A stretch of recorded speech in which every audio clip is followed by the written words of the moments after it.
Underneath the Friday night lights, there's a field that remembers. Pop Murray Field. This is hallowed ground.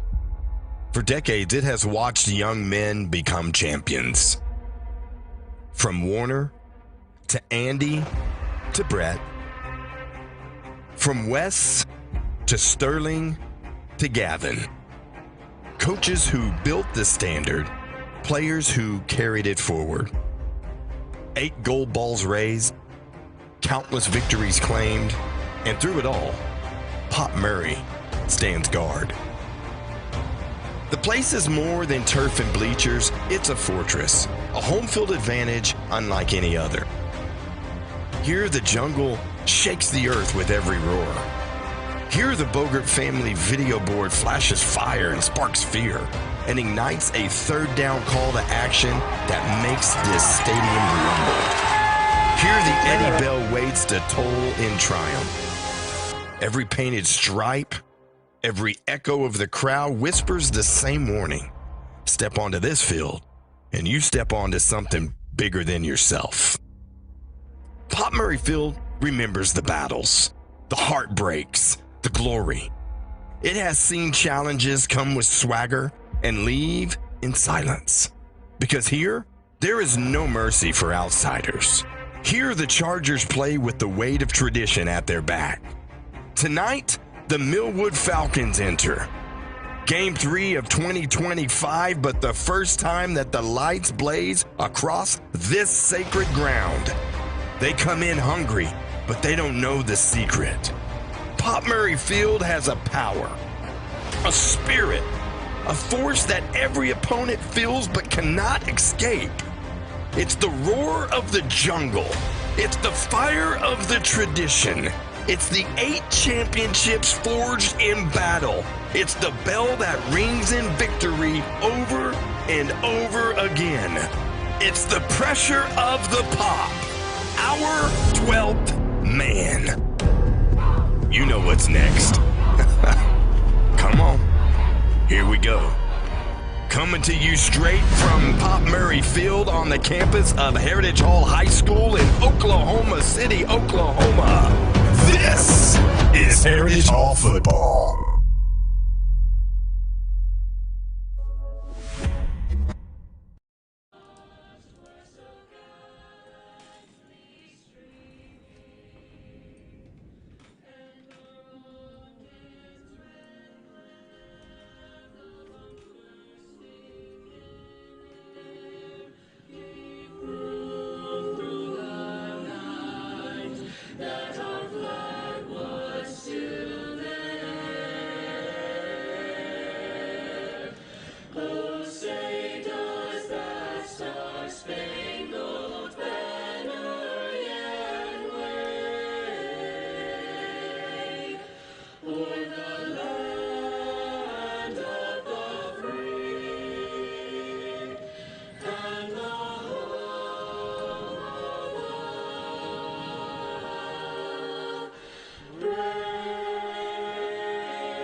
Welcome to Pop Murray Field, the home opener here for your Heritage Hall Chargers taking on the Millwood Falcons.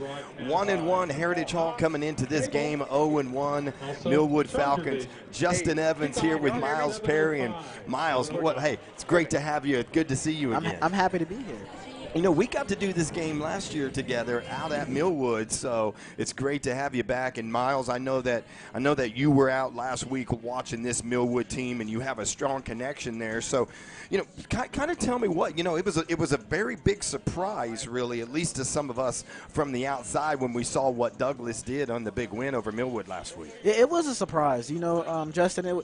Millwood's a young team; they have 3 seniors, and it was their first game. No excuses given to them, but I think that was a big factor.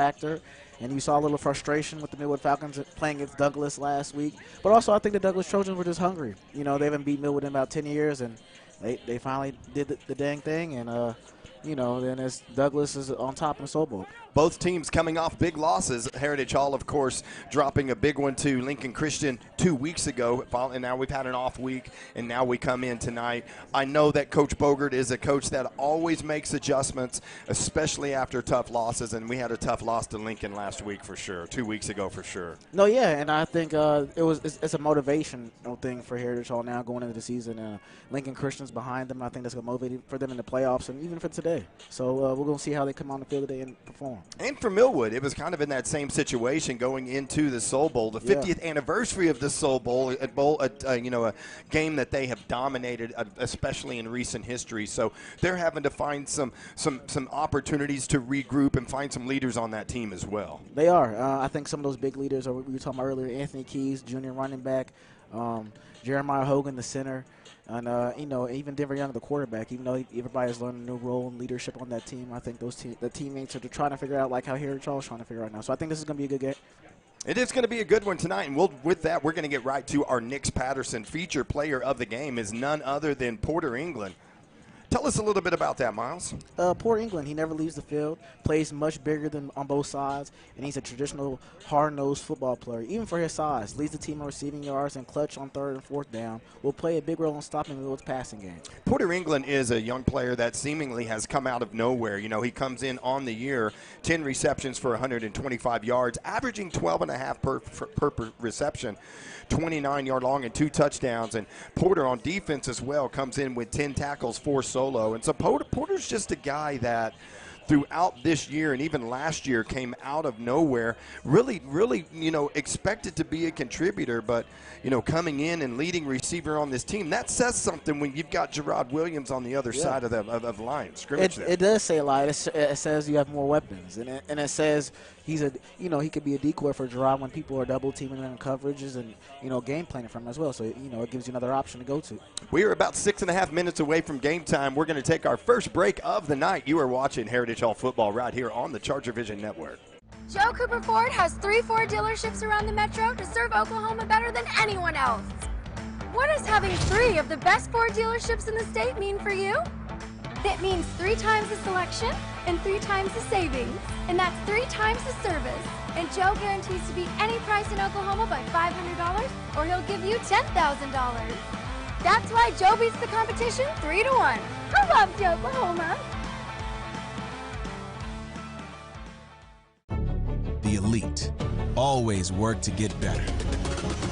So every day, we dedicate ourselves to being the best orthopedic surgeons in the country, committed to helping you be your best. No matter where you are or the obstacles you face, we never give up, because it's too important to you and the communities we serve. And for that reason, Saints march on.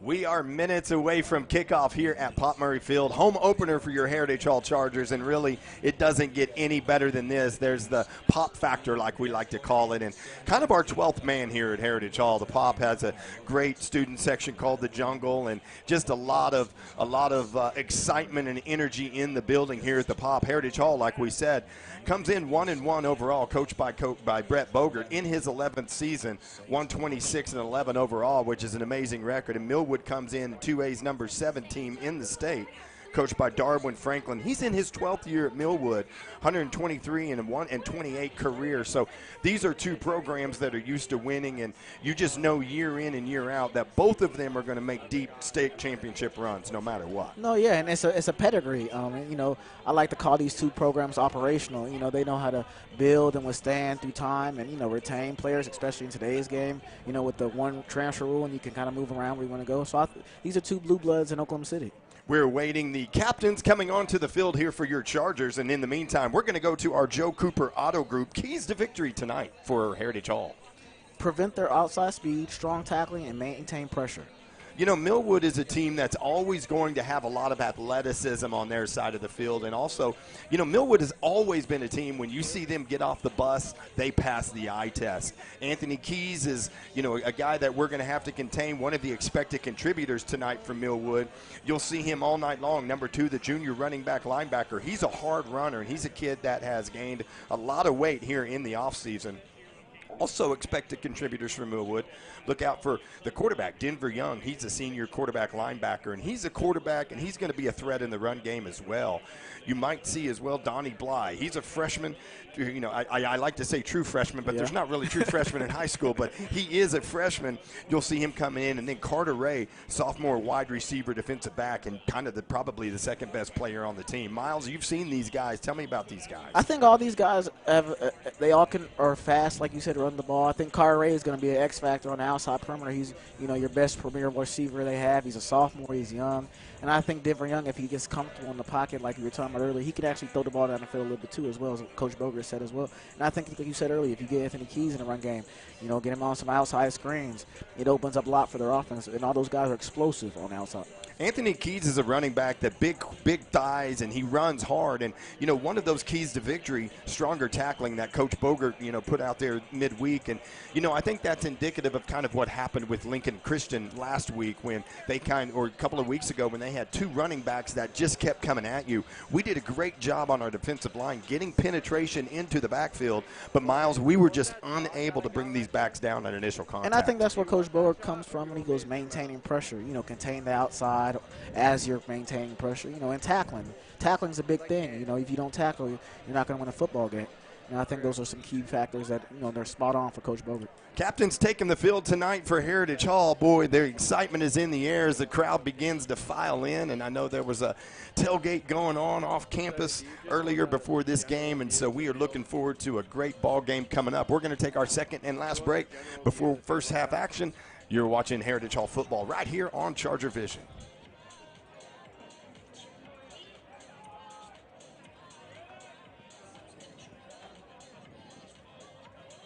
Yeah, Cooper, if you could run with them, that'd be insane.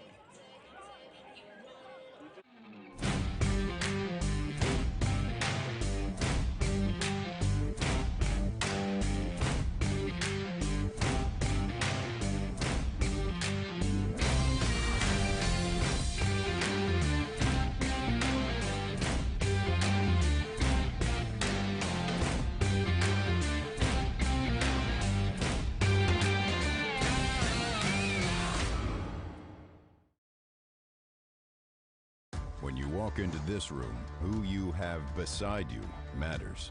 Experience matters. We fight in Oklahoma and around the country, standing toe-to-toe against the most powerful adversaries in the world, and we win. Our record speaks for itself. Our verdicts and settlements speak for themselves, and we want to fight for you. Nix Patterson, Oklahoma attorneys with world-class experience. The Captains are on the field, and we are just a few minutes away here from opening kickoff.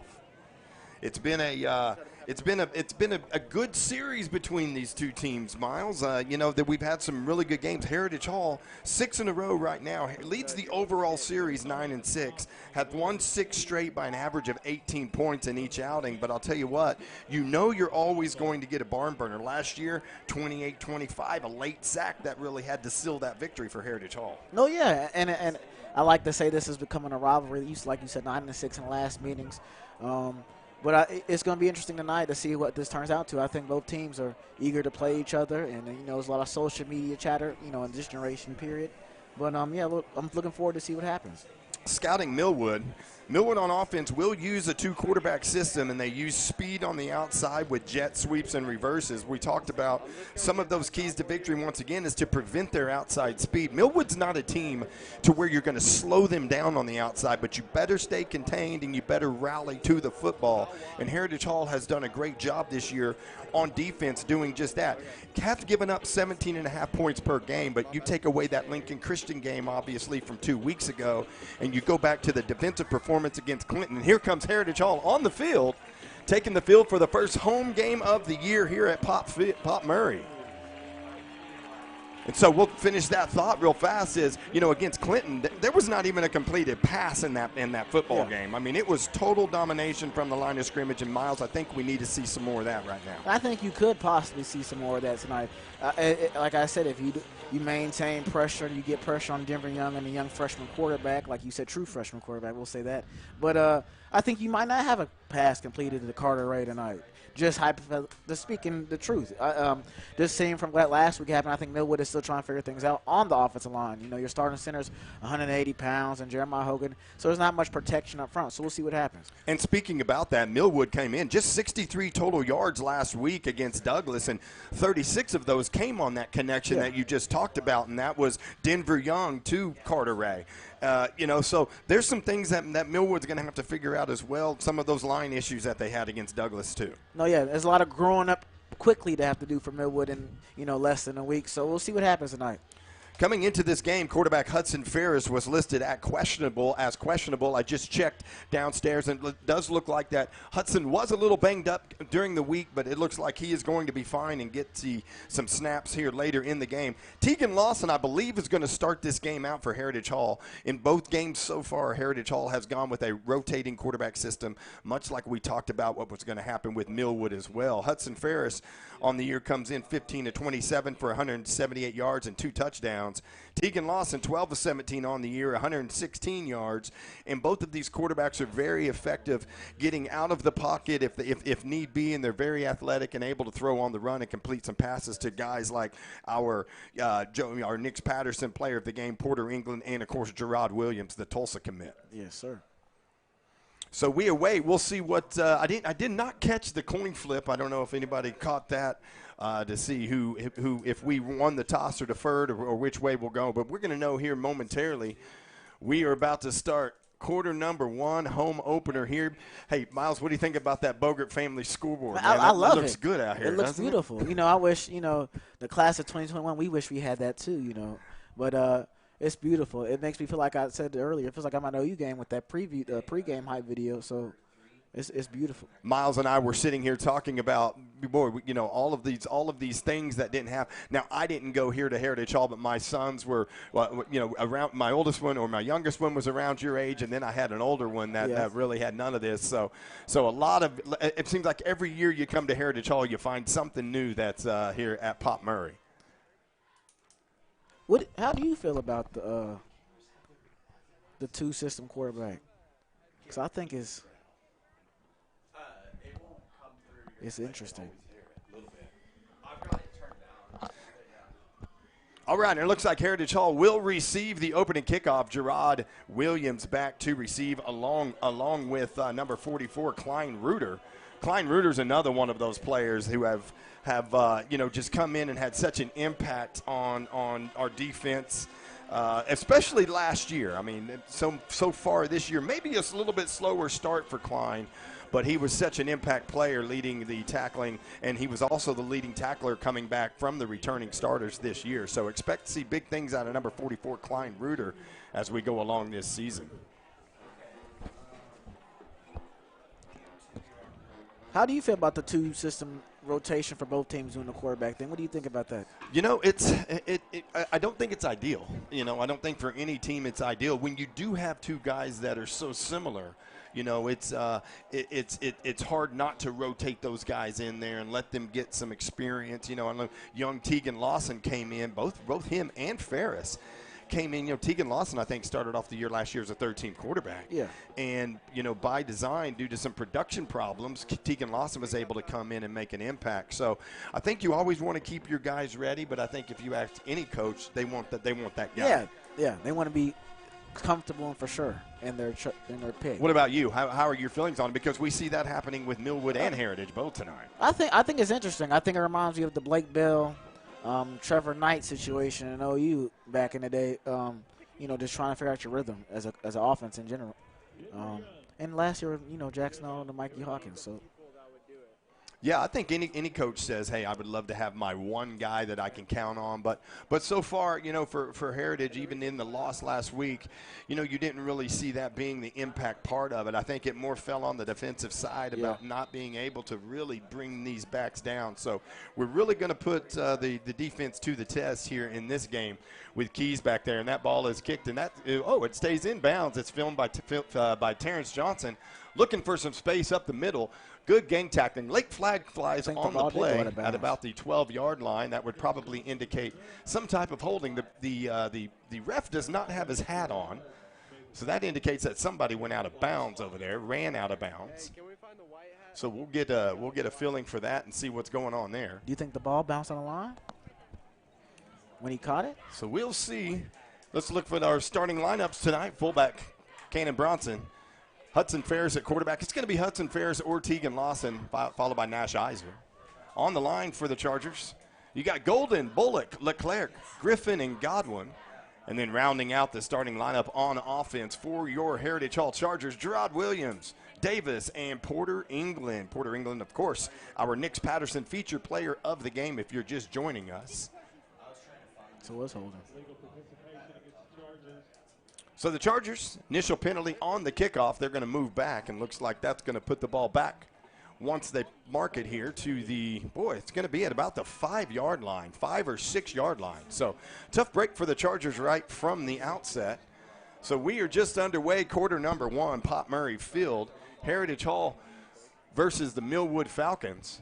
And we are going to have Tegan Lawson at quarterback. They give us Gerard Williams around the end, trying to find some room, and he has a nice play there right at the stick. So it looks like about a pickup of about 9 or 10 on the play for Williams.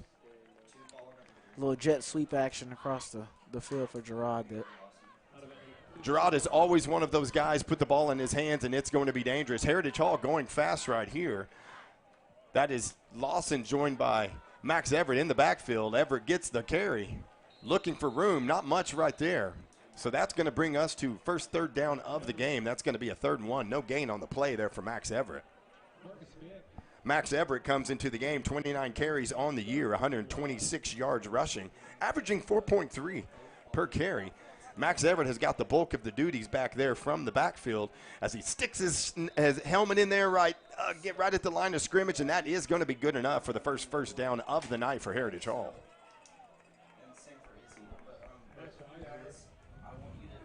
Heritage Hall going fast. This is faster than we've seen them go up to this point. Lawson looking back. The screen pass is set up. He hits Porter England. Porter England is tackled immediately by number 26, Larry Grizzard, freshman running back linebacker. Did a really good job. He was not fooled on that screen pass to Porter England. I think Heritage is going tempo to get in the rhythm early. You know, I think tempo is kind of catching Millwood off guard a little bit. Give is to Waddell. Trying to find room, unable to find any room right there. Walker Waddell on the carry. And this is going to bring us to an early 3rd and 10. Ball sitting back on the 18-yard line. Heritage Hall trying to get an opening drive sustained, moving down the field. Last week, Heritage Hall 6 points scored. Trying to get some on the board here. The screen is set up again to Rhett Davis, and that's a good job once again by that Falcon defense. Donovan Rice on the tackle. So here's going to be an early decision for Coach Bogert. Coach Bogert is a guy that it is always 4-down territory, but not when you're sitting back on your 13 on the first drive of the game. So Coach Bogert's going to send in the putter, and that's going to be Bo Butler. I want to apologize to the entire Butler family from last week because I called Bo Butler Luke Butler all night long. It is Bo. It is the little brother. So Bo Butler in on the 4th and 15, ball sitting at the 13-yard line. Gets off a good kick. Hits at about the 50-yard line. Takes a sideways bounce, and looks like Klein Reuter is down there.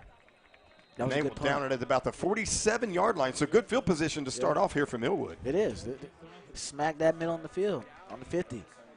ChargerVision would like to thank 9th Street Barking Lot for their continued support. Visit them online at 9thstreetbarkinglot.com to schedule a Bark Bus pickup. Coach Kyle Gillum looks forward to spoiling your pups at his first-class facility in downtown OKC. 9th Street Barking Lot, home of the Bark Bus. We'll get right to the defensive starting lineup here momentarily after the first play here from Millwood. This game's moving right along fast right here. It is. It is. It's moving fast. We'll see what Millwood goes out here. And I think they might go tempo too. I think these teams are trying to find rhythm on offense. So starting at quarterback, a little bit of a surprise, Donnie Bly, the freshman in there for Millwood right now, and they give is to Keys. The ball is on the ground, and it is recovered. First play of the game for the Falcons. It is a mishandled by the young quarterback, and that is Rhett Davis, number 34, on the recovery for the Chargers. So big break right there, a takeaway for the Charger defense. I want everybody to remember that play, because if you watched Bly's body language as he walked off the field, I think that would be a big play later down the game with team confidence for Millwood. The Chargers 5 takeaways on the year, averaging 2.5 takeaways per game. And there's another one as Lawson looks for Gerard Williams coming across the middle, looking for space. And if he gets outside, it's going to be trouble. And he gets outside. He's got the angle. He's gone. And he's down the sideline and stays in bounds. Touchdown, Heritage Hall. The Tulsa commit. And just like that, a 43-yard touchdown reception for Gerard Williams from Tegan Lawson. And Heritage Hall takes advantage of the early mistake by the Millwood Falcons.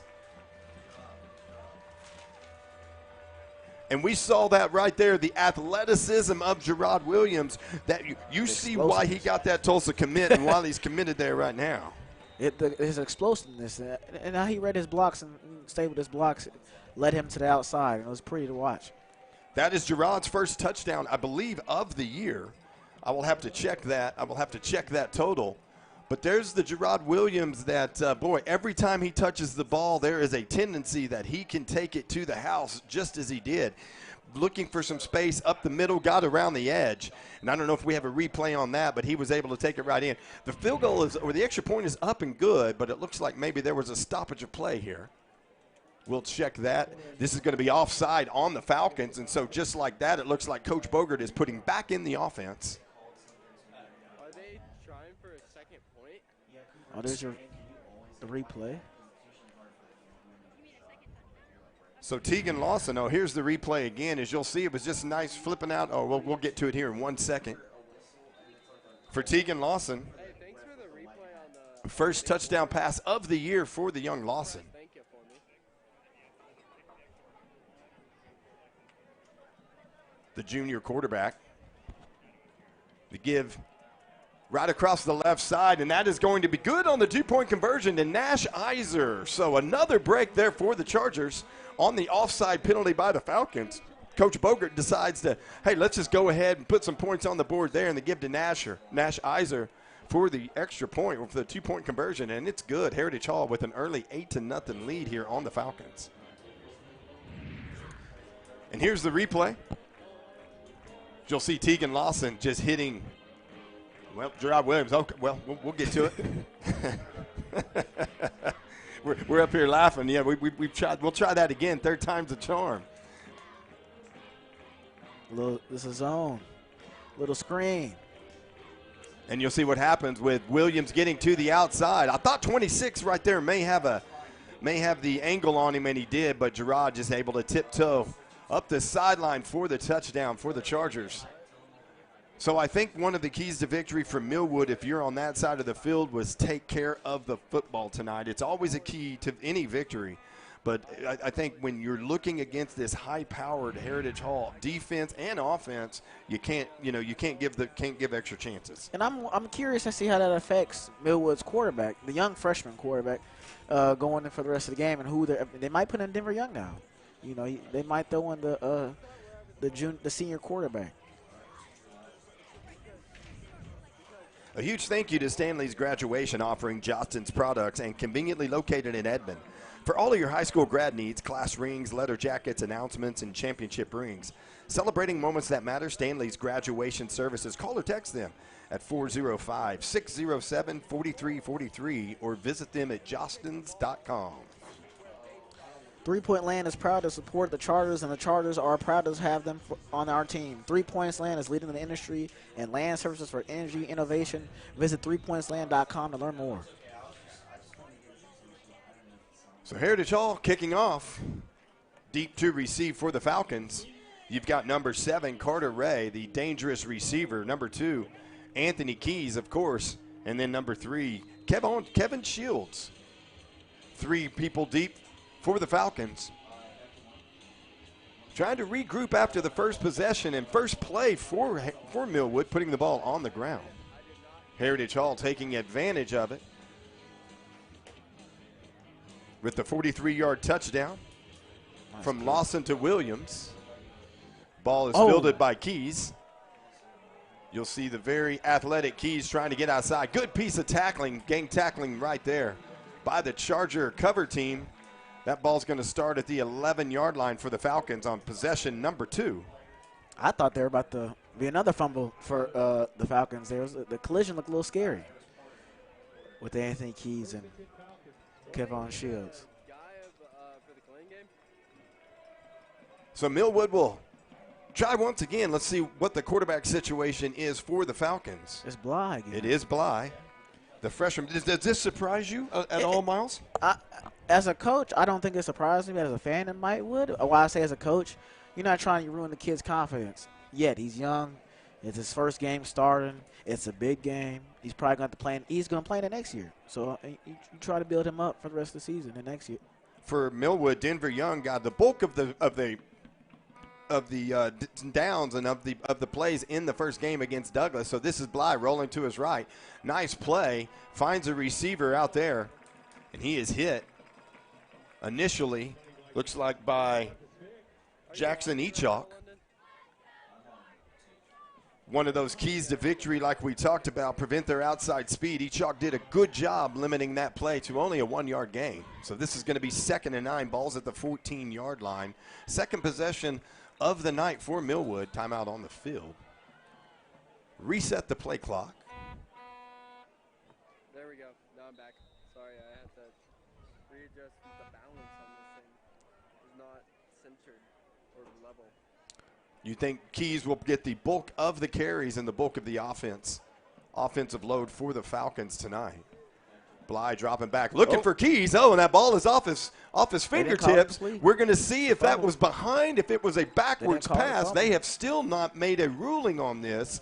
Heritage Hall defense did a great job of not assuming that that was a forward pass, but it looks like it is just going to be called an incomplete pass. They are huddling right there at the hash mark. They're going to talk about this. It is going to be an incomplete pass. A little swing pass out to the back, Keys. He was unable to come up with it.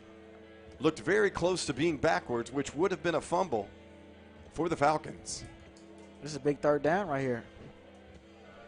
A lot of momentum riding on this 3rd down for Millwood. The 3rd down bell is ringing on the Bogert family scoreboard. The Jungle are on their feet trying to will us a stop right here on this Charger defense. Carter Ray split wide here for the Falcons. Andre Robinson in motion. Bly looking for Ray out there on the flats, and that is good enough for a completion. We'll see where the mark is. That is going to be well short of a 1st down. So this is the first decision of the night for Coach Franklin. And, yes, here comes the punt team. 4th and 3, ball on the 20-yard line. Coach Franklin's going to try to pin this Heritage Hall offense deep. So Terrence Williams, good to have him back in the lineup, has missed the first 2 games for injury. Number 7, Terrence Williams, will be back deep to receive the punt from Heritage Hall, standing at his own 46-yard line. There we go. To re-level the camera.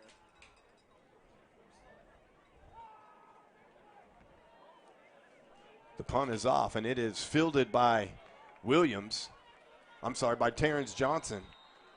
Small gain on the play, and it looks like that was the quarterback, Denver Young, on the punt.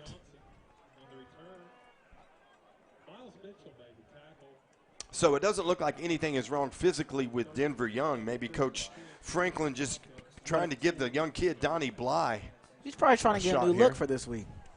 Something different. This is from a stagnant offense from last week against Sobel. So Tegan Lawson still in for Heritage Hall. He's joined by Max Everett in the backfield. Oh, and it looks like he drew him off right there. That was Denver Young. Just a little bit quick on that snap. I know they had a problem a couple of times last week against Douglas with that same problem.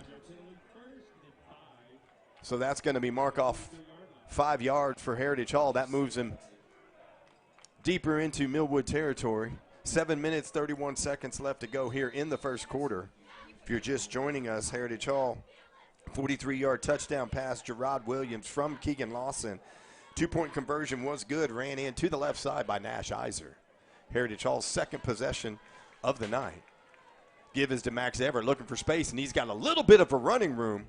You'll see that nice, strong running there from Max Everett. Not a big guy, 5'7", 165, but he's got that wrestler mentality to him. He runs like a big guy.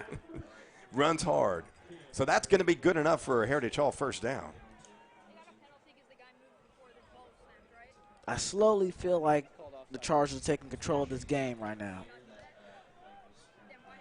Starting with good field position so far. Opening series. Punted deep from our own side of the field. Give is to Nash Iser, trying to bounce outside. And he does. That's going to pick up about 4 yards on the play. Good tackle there by Anthony Keys, running down Nash Iser. I think Heritage Hall might stick with the run game here. They're getting 4 and 5 a pop. Is what it looks like. Heritage Hall's offensive and defensive lines have done a great job this year containing the opponents, especially in that Clinton ball game where we saw dominating control from both sides of the football with our linemen. Was that your first game ever seeing a team not complete a pass in high school? I think it was, and I didn't even realize that was the case until I heard about it later, and that is a screen pass out to Rhett Davis. The big-bodied Rhett Davis. That's going to be good enough for another Heritage Hall first down. Rhett Davis comes in, 6'4", 240. Very, very big weapon out there. He's a big man that can run and also has great hands. So Heritage Hall marching down the field right now, ball down to the 27-yard line. Yeah, but, going back to that point, Miles, I didn't even realize. I knew it was a swarming defense, and at one point I didn't know if Clinton even had a first down, but I didn't even realize it till after the game that there was not even a completed pass, which was pretty amazing. Yeah, that is amazing, actually. Tegan Lawson rolling to his right. He's looking for Gerard Williams out there. The ball was thrown high and out of bounds. So this is going to bring up a 2nd and 10. Flag on the play. Ball to the 27-yard line. There is flag on the play. Flag sitting down at about the 36-yard line. Would probably indicate a hold. And that is exactly what it's going to be, as 10 yards from the spot of the foul will be marked off against the Chargers. So playing behind the sticks a little bit right here is Heritage Hall. Heritage Hall comes in, 12 seniors on the team, 16 juniors, 21 sophomores, 10 freshmen. So good senior class leadership here on this Heritage Hall squad. Experience. They have a lot of juniors as well.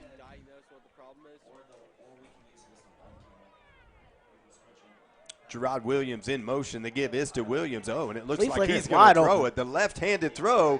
He's got a wide open Trip Thomas out there, and that is going to be pass interference. That's going to be a pass interference call. Looks like on Kevin Shields. Kevon Shields. Yeah. And a little razzle-dazzle right there by Coach Bogert. The left-handed toss by Gerard Williams, and it was on the money to the Trip Thomas, number 1, who was running free downfield. So that's going to be an automatic first down for the Chargers as the drive continues.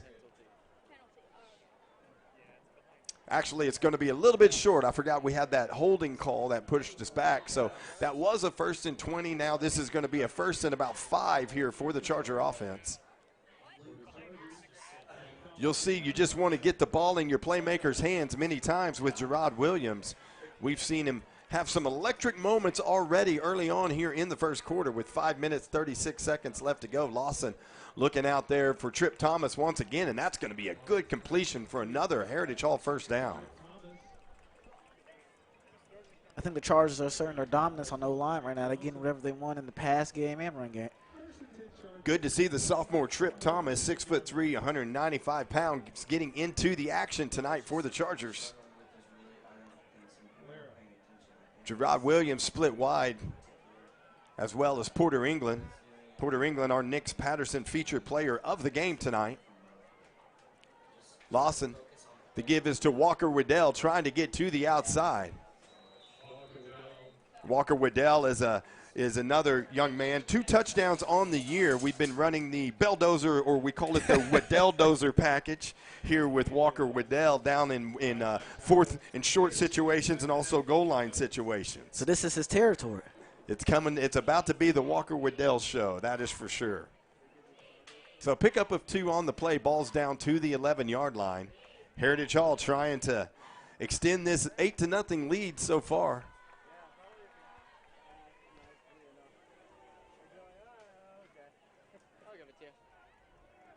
Lawson, the give is to Iser.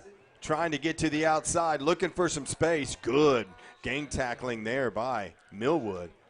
Who was that flying in? That looked like that was Bryce Morris that came flying in with reckless abandon from that safety position to stop Iser. So this is going to bring a 3rd and 6 for the Charger offense. We talk about 4-down territory for Heritage Hall. Almost every possession and anywhere on the field, and you would think this would be no different. So ball down to the 9-yard line. First quarter action still here at Pop Murray Field. Tegan Lawson He's was taking flushed out of the pocket, takes it to the left, takes it to the left side, and he's looking for the end zone. Let's see if he got the pylon or not. Don't have an indication yet. I think they marked touchdown. And that is going to be a touchdown, Heritage Hall. I did not see the indication early enough, but that is Tegan Lawson on a 9-yard. Well, we'll say a quarterback. It wasn't a quarterback keeper. It was not called. He was flushed out of the pocket, dove for the pylon, and Heritage Hall extends their lead once again here over the Falcons in the first quarter. Tegan Lawson looked very, very, very comfortable on that drive from start to finish. So good series for the Heritage Hall offense. Bo Butler on to complete the point after attempt. The kick is up, and he kind of bunts it a little bit, but it is good. It's right over the crossbar, so this is going to be extend the lead for Heritage Hall 15-0 with 3:42 left to go in the first quarter. It's been all Heritage Hall so far, and we'll take another look at Lawson. Lawson feeling a little bit of heat to his right. Looks like he had Max Everett out there as well, decides to take it himself, and he snuck in. Yeah, he looked like from us that he had to dive for that pylon, but he got the ball right in there and in a step right into the end zone. So that is touchdown number 2 on the night for Heritage Hall. Touchdowns on each of their last 2 possessions following an opening punt. So it's all Heritage Hall right now. Yeah. What do you think so far of the dominance Heritage Hall is playing with right now, and confidence? You can see it. I like the way we look. I like the tempo of the offense. We talked about, going tempo and going quicker and trying to create some type of rhythm, which we did not really see that much in the last game. So I'm real impressed with the domination, with the level at which our line is protecting our guys, on both sides. And and I'd like to see the defense bounce back from a very tough outing 2 weeks ago and really holding Millwood to nothing right now. Yeah, and you can see Millwood still trying to figure things out on offense. There's Porter England right there, our Nix Patterson featured player. Porter England looking for another breakout night. He's had many of those lately. He's going to have one tonight. I feel it. It's coming. It's coming. It's early. It is coming. Chargers here competes tomorrow in the regional meet at Chickasha. They've cheered us all onward at our games, and now it's our time to return the favor. Wear your best Navy Charger gear. Pack the stands at 1:15 p.m. and then get loud and rowdy when they take the mat at 2 o'clock. Let's cheer them onward to state. We talk about all the fall sports here on campus at Heritage Hall. It's about that time of year when all of them will start their state championship runs. We'll talk about the softball team later and the start that they've had. It's a record-setting season so far for Charger softball with a couple of games left to play here in the regular season. Bo Butler with the kickoff. It's a short kick. Trying to catch the Falcons off guard right there. They did a good job, and that was Keontae Grizzard, the sophomore. Good hands team up front. So Millwood was prepared for it. Coach Bogert, there he is right there, class of 05 in his 11th season, 126-11 in his career. That's a .920 winning percentage. If you don't understand that, that's really good. That's great. Most coaches don't have that. That is a really good record by Coach Bogert. We're so lucky to have Coach Bogert, Andy Bogert, and all the Bogert family here at Heritage Hall. So this is going to be a 1st and 10 for the Falcons. Ball at the 46-yard line. Give us the keys right up the middle. Did a good job getting hit initially. That was once again Jackson Echok Jackson Echok having a nice night early on here on this Charger defense. Short gain on the play of 2 for Anthony Keys. Here's the defensive line for, I guess we haven't gone to that yet. Andrick Golden, Griffin, and Davis, the defensive line starting for the Chargers. You got Reuter, Echok, Phelps, Waddell, and Iser. And then rounding out the defensive starters, Okego, England, and Williams. So here it is, a 2nd and 8, ball at the 48-yard line. It's still Bly all the way for the Falcons at quarterback. They give us the Keys, and there is nothing. Yeah, the defensive line is pretty stout. They're, top of the run game, not letting anything get through. And then Anthony Keys is used to getting what he wants during the run game. So we've got to figure something out on offense for the Falcons. Good job right there by Andrick Golden.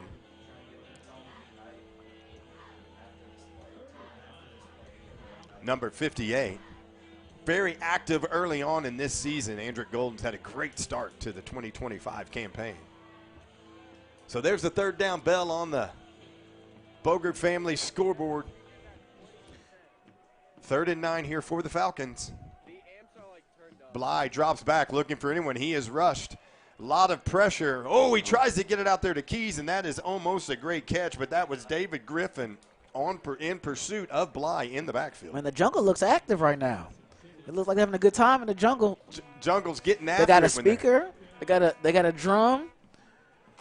We didn't do it like that back in the day. I mean, back in the day, 4 years ago. It's not long ago, but, I love it when Miles talks about back in my day. Graduate of 21 here at Heritage Hall is Miles Perry. I guess that it was a few years ago. It was back in the day. Not relatively 20 years ago, but it was back in the day. So Millwood will line up for their 2nd punt of the night.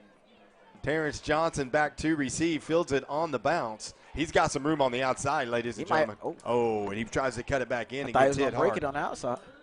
That was a good hit on the play by Marcellus Grant Johnson, the senior running back linebacker. You know what's funny, Justin? You just said Coach Bogert, class of 05. Isn't it their 20-year anniversary of graduating high school this year? So that's right. So shout out to class of 05. That's right. That's exactly right. I think there's a flag on the play. Probably 3rd quarter will be their most hyped. I wonder what this penalty is. 3rd quarter will probably be their most hyped. Flag sits at about the 50-yard line. That was about the line of scrimmage for Millwood. So we'll see what we're going to do here. It looks like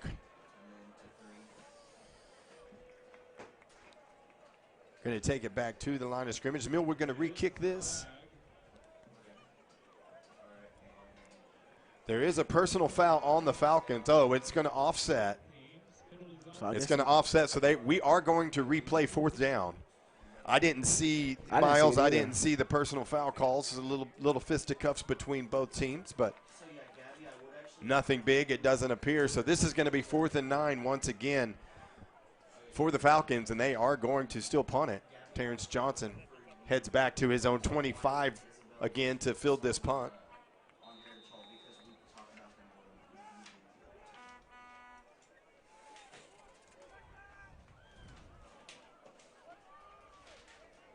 Oh, boy, that was a good job. That was Echok again. Almost got to that ball. So a nice punt. Going to go out of bounds at about the 25-yard line for the Falcons. And, Miles, we were talking about some of the, Douglas and Millwood last week, Soul Bowl. It was the 50th anniversary of the Soul Bowl. And, boy, to me, that was a very, very, surprising victory by Douglas. Going into this, the last 5 years, Millwood had outscored Douglas 257-7. That's crazy. I didn't know that. That is ridiculous. And it was Douglas's first win since 2015. So I think it surprised everybody out there. And like you and I talked about, it's good for rivalries when the game is a rival and it's not so one-sided. So it was good to see. And congratulations to Douglas last week on the Soul Bowl victory. That ball is thrown out by Lawson. He finds Trip Thomas again. And that's going to be a big gain on the play. About, 35, 40 yards. That's going to be Tegan Lawson to Trip Thomas. And Trip Thomas, boy, he's been a weapon today. Yeah, he's a big boy, 6'3", 195 pounds. He went up and got it. So that ball is going to be good all the way down to the Millwood 37-yard line, and Heritage Hall is on the prowl and on the march once again. Only a minute and 28 seconds left here in the first quarter. Heritage Hall leading 15-0. Lawson's looked good so far as he throws that one out to Porter England. Porter England needs a crease, tries to get outside. Good tackle. Flag. Loses his helmet on the play, but that was a great tackle by Benjamin Franklin. That's a first. Benjamin Franklin? Benjamin Franklin. I don't know one Ben Franklin, but I know two. We know two now. And he just had a nice tackle on Porter England. He did. So let's see. That is going to be, as the referees, they were trying to mark it. Was there a flag on the play? I missed the flag on the play. It came right after he hit him. Okay. Holding, yep. So it is going to be marked off against the Chargers. That is going to negate the nice first down play from Lawson to England. So this is going to push Heritage Hall back behind the chains. 1st and 13. Ball back to their own 40-yard, or back to the Millwood 40-yard line. It's a good shot of the jungle right there. Have the sideline camera working tonight. Another screen to Porter. Looking for Porter England once again. He has himself a little nice. Trying to break, and he breaks a touchdown. tackle at the 20, at the 15. Tackled down to the 10-yard line. He was tackled on the play by Denver Young, but not before a big pickup on the play all the way down to the 10. But we said earlier it was gonna happen at some point. You called it. You said it is about to happen, and just like that, 30-yard reception from Tegan Lawson to Porter England. But just like that, another flag on the play. Coach Bogert doesn't look too happy. He looks mad right now.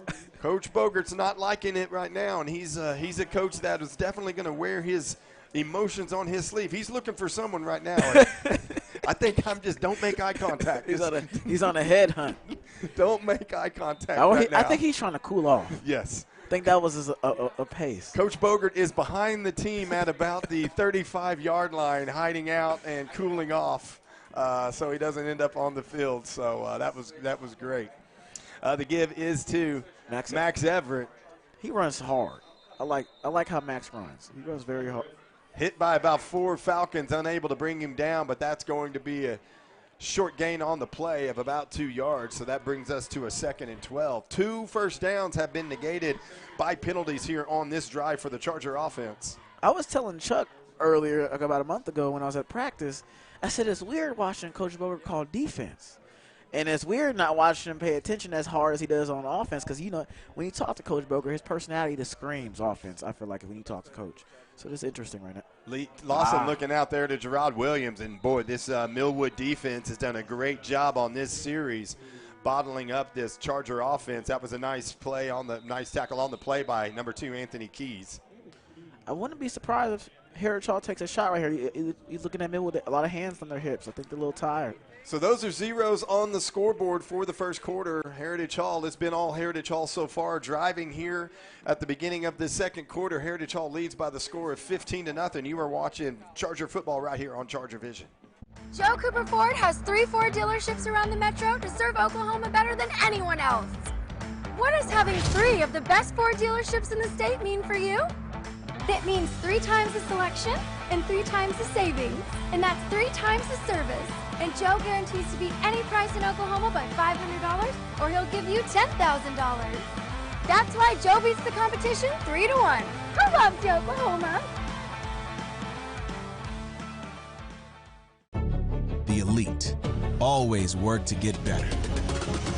So every day, we dedicate ourselves to being the best orthopedic surgeons in the country, committed to helping you be your best.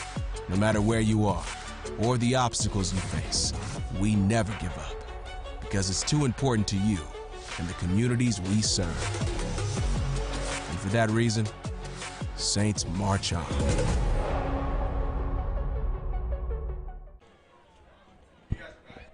Injectable Aesthetics proudly supports the Chargers. Hey, look on the outside as young as you feel on the inside. Follow us at Injectable Aesthetics OKC on Instagram for more info.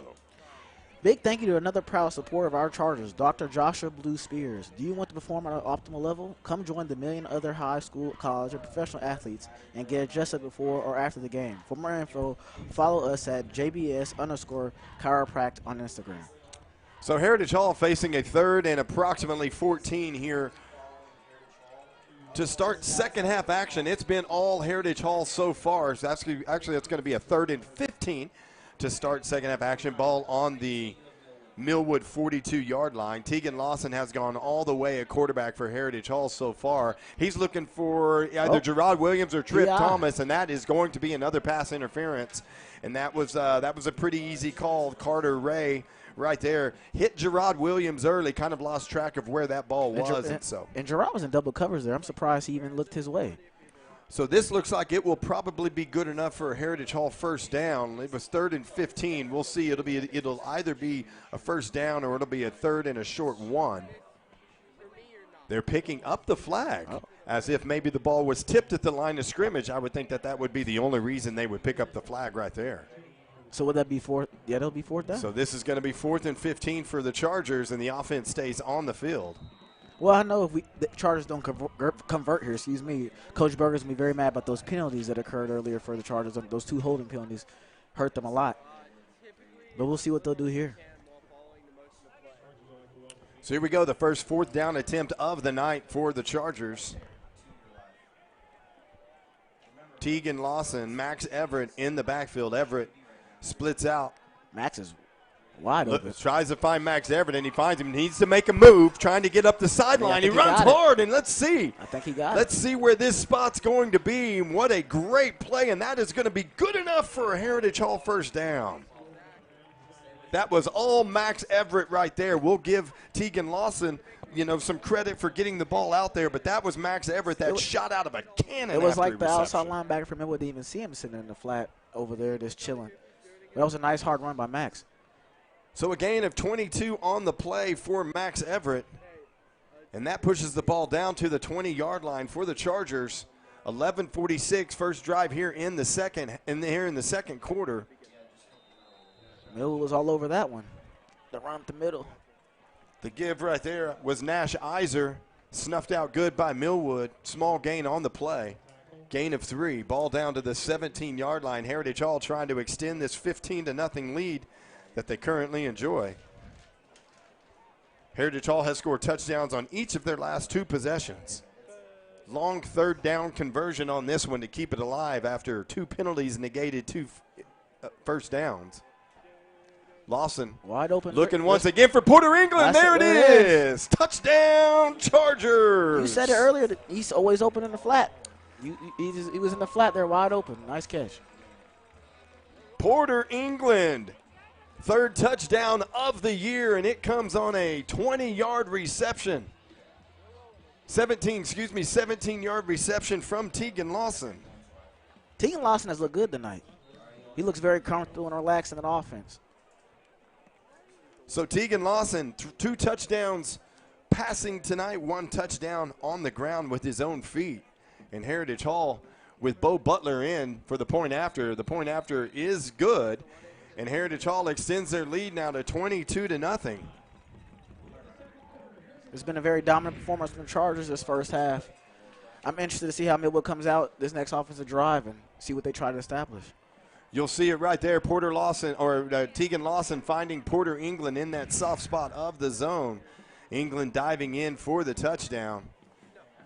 For Porter England, our Nick Patterson featured player of the game, 3rd touchdown of the year.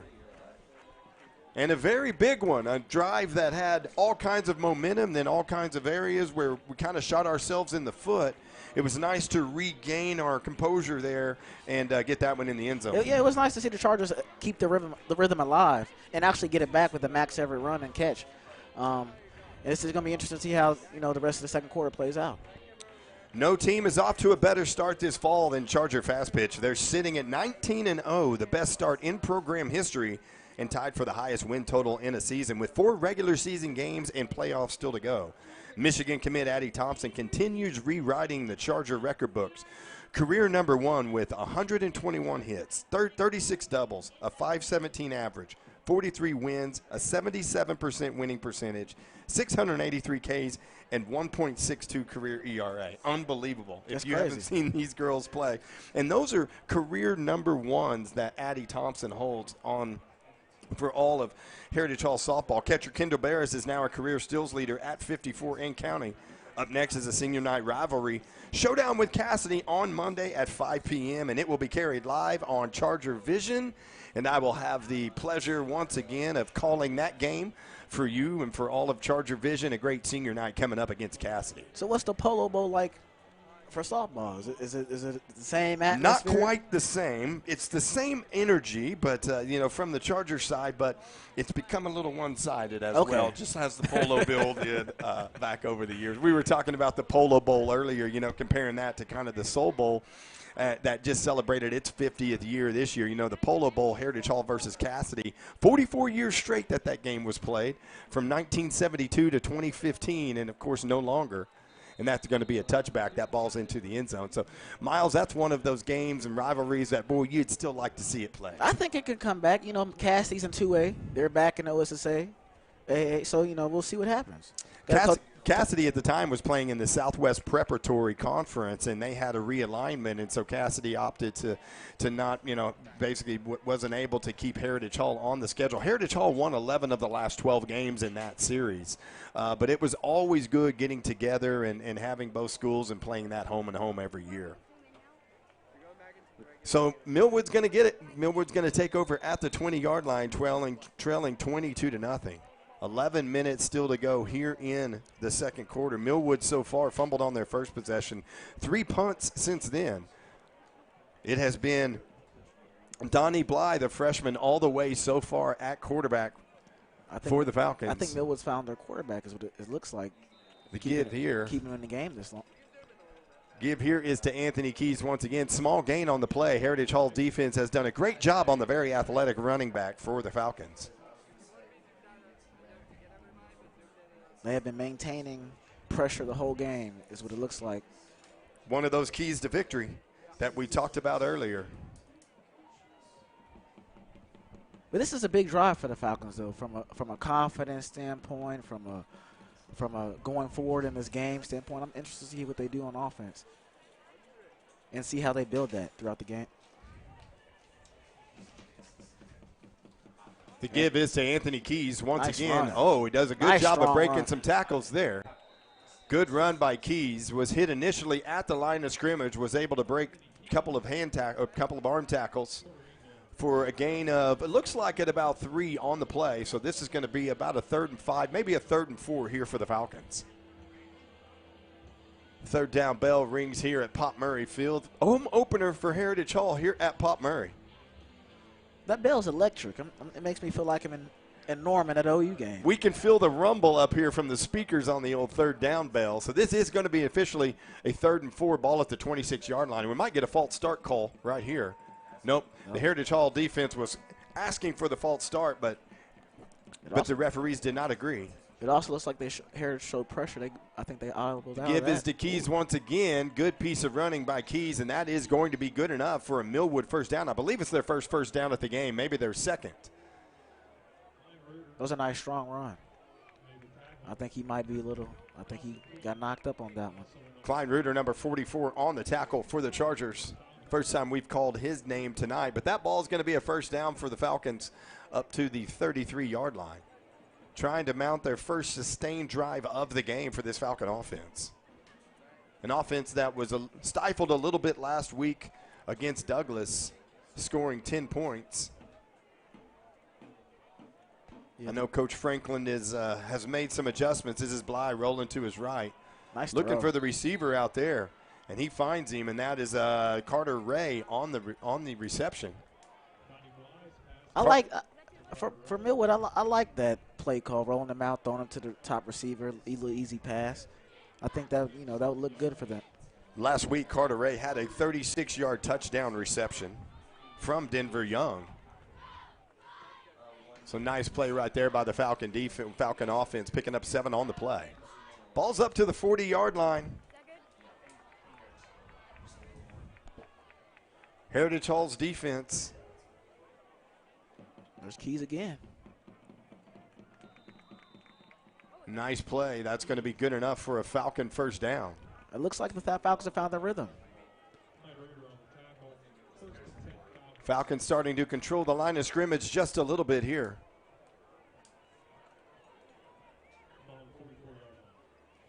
So ball's up to the 44-yard line. I wouldn't be surprised they gave Keys the ball again here. I think he's gotten to himself in a run game rhythm up the middle. Ray in motion, the end around. Oh, and a nice spin move there by Carter Ray right in the backfield. Spins forward. It looks like they're trying to do what Heritage does with Gerard there with the jet sweep.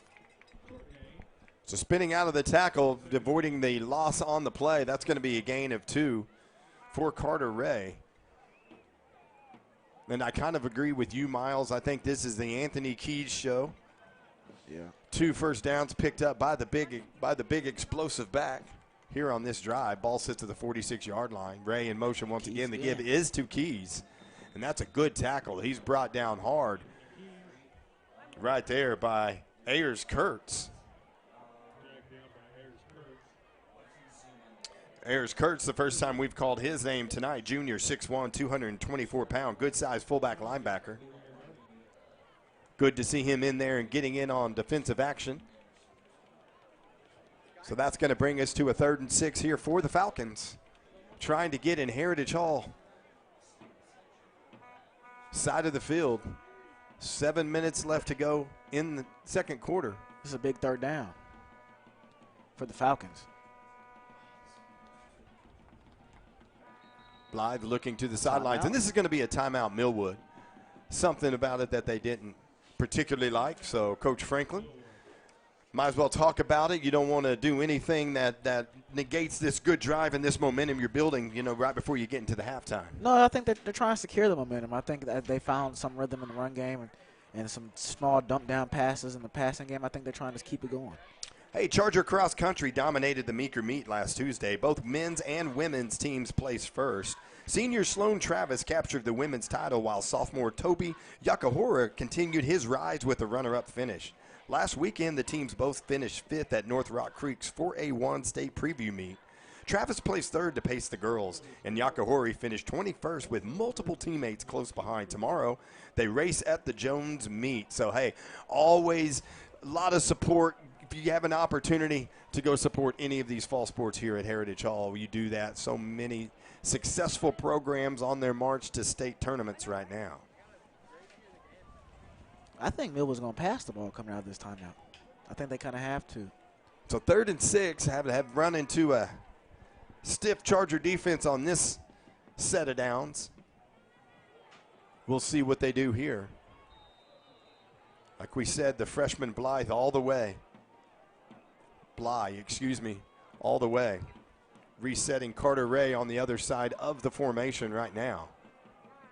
Keys joins Bly in the backfield. Keys in motion.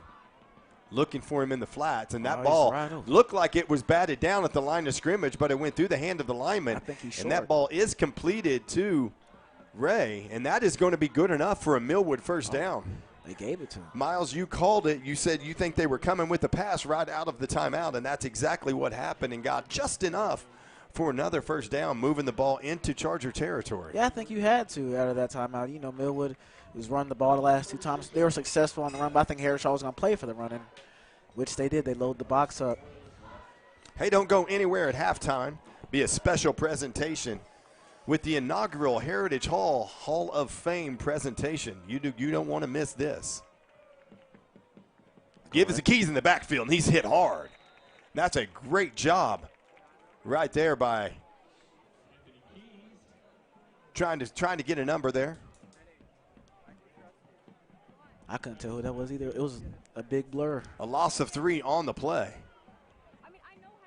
Keys was hit hard in the backfield. He was hit. But Millwood's keeping Chargers honest on defense with the run game.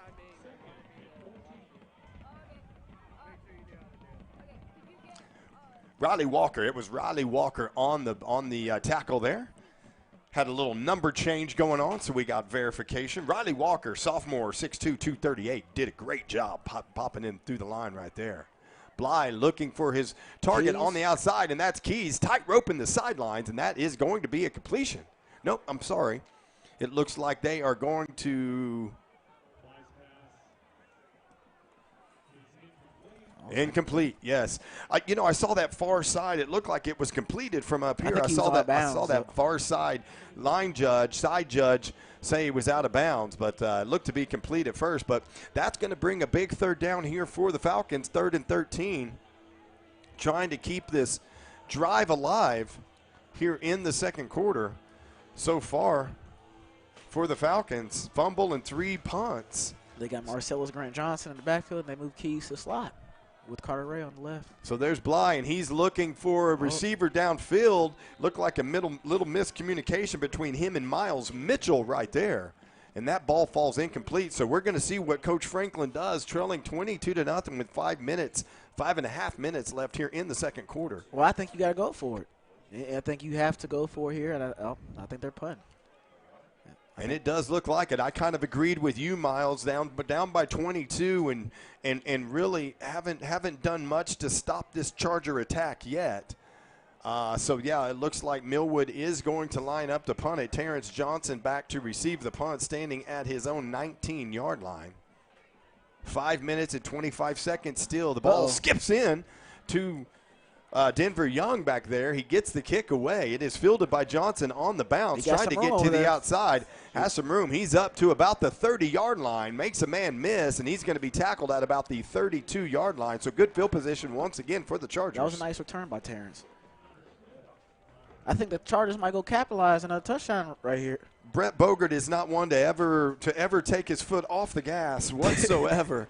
That lot of time left, 5 minutes left to go, leading by 22. You know, Coach Bogert wants to get in there and get some more points on this board before the half. And I'm still confused by Millwood not going for it on 4th down right there. I didn't know this in the position they're in. Like you said, they're down 22 and going down the second quarter. You know, I thought they would, try to capitalize on the quarter. Tegan Lawson, Max Everett. The give is to Everett up the middle, fighting for every yard that he can. Good stop on the play right there by Marcellus Grant Johnson, the senior for the Falcons. Gain of 3 on the play. Ball up to the 35-yard line for the Chargers. Under 5 minutes to go here in the second quarter.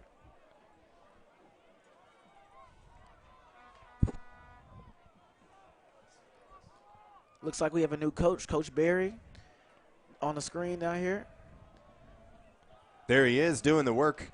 Doing the good work on this. Coach Bogert's staff has been so effective this year, year in, year out. No gain on the play. Actually, it looks like a loss of 2 on the plays. So that's going to push it back to a 3rd and 10, ball on the 32-yard line. I think they're going to take a shot down here. I think Gerard or Porter is going to get a shot downfield here. Rhett Davis split out wide as well, the normal tight end, H-back. There with Gerard and splitting him and Porter England. Looking to the other side of the field, and that is Tripp Thomas going up to get it, and that ball falls short. That was a good pass by Lawson, maybe just a little short, and it looks like Heritage Hall is going to punt it away. It gives Millwood another chance to go score before the half's over. So pending a fake punt or anything tricky here from Coach Bogert, it looks like Millwood is going to have another opportunity on offense before the half. I wouldn't be surprised if it was a fake punt, like you said. So we're never surprised by anything from Coach Bogert, even at 4th and 9 on your own 33-yard line as we run a player in late right there. That's Austin King making his way, rounding out the 11 on the punt team. Bo Butler's back, and the nice punt. Nice kick by Butler. It is fielded. Fair caught at the 34-yard line by Carter Ray. So Millwood will get another opportunity with 3 minutes and 53 seconds left to go in the second quarter. This is another big drive for the Falcons. I think that, if they get the score here, the game is still in somewhat of a reach, right? I think Bly and Keys got into a rhythm with Carter Ray also in the mix. So we'll see what happens with the Falcons here coming up. Coming up at halftime, you don't want to miss it. The inaugural Hall of Fame induction ceremony video for the first ever class of the Heritage Hall Athletics Hall of Fame. Followed by that, Miles and I will be on the headsets breaking down all first half action. The first ever Sports Hall of Fame? First ever, inaugural class. Inaugural class being announced tonight. That's a big deal. It's a big night here at Pop Murray Field. So this is 1st and 10, ball on the 33. The give is to Keys. bouncing, weaving, and bouncing. He gets himself up to about a 4-yard gain on the play. Maybe a little bit more. I didn't give him enough credit there, Miles. I think it was 3. It was 3. I gave him too much credit. It looked like 4. It looked like 4. It looked like 4. Yeah, but, I just saw the ref kept going towards the other marker. So, yeah, that was pick up a 3 on the play, ball up to the 36-yard line. But, no, it was a hard run by Anthony there. It was, he had to bounce it out, bounce it back, then went back out again and came right up the middle. Andre Robinson split wide down low. They're now going to the other side of the field and the other side of the formation. I was like, it looked like illegal shift. Yeah, they were both moving at the same time. But it looks like Coach Franklin called a timeout, so no penalty on the play there. But it was Robinson and Carter Ray moving at the same time, trying to reposition there. But with that, Leah and Whitney Real Estate is a real estate brokerage here in the OKC Metro. Leah Strickland and Whitney Moss are dedicated to their clients every step of the way. ChargerVision and the HH community is proud to have them as sponsors. To learn more about Leah and Whitney and their real estate brokerage, visit leahandwhitney.com. It's all about the power of 2. Spark proudly supports Heritage Athletics. Feel your Charger pride with burgers, bites, and cold delights. Come see us before or after every big game in Chisholm Creek. Follow us at Eat Spark on Instagram for more. Have you had any of those Spark burgers?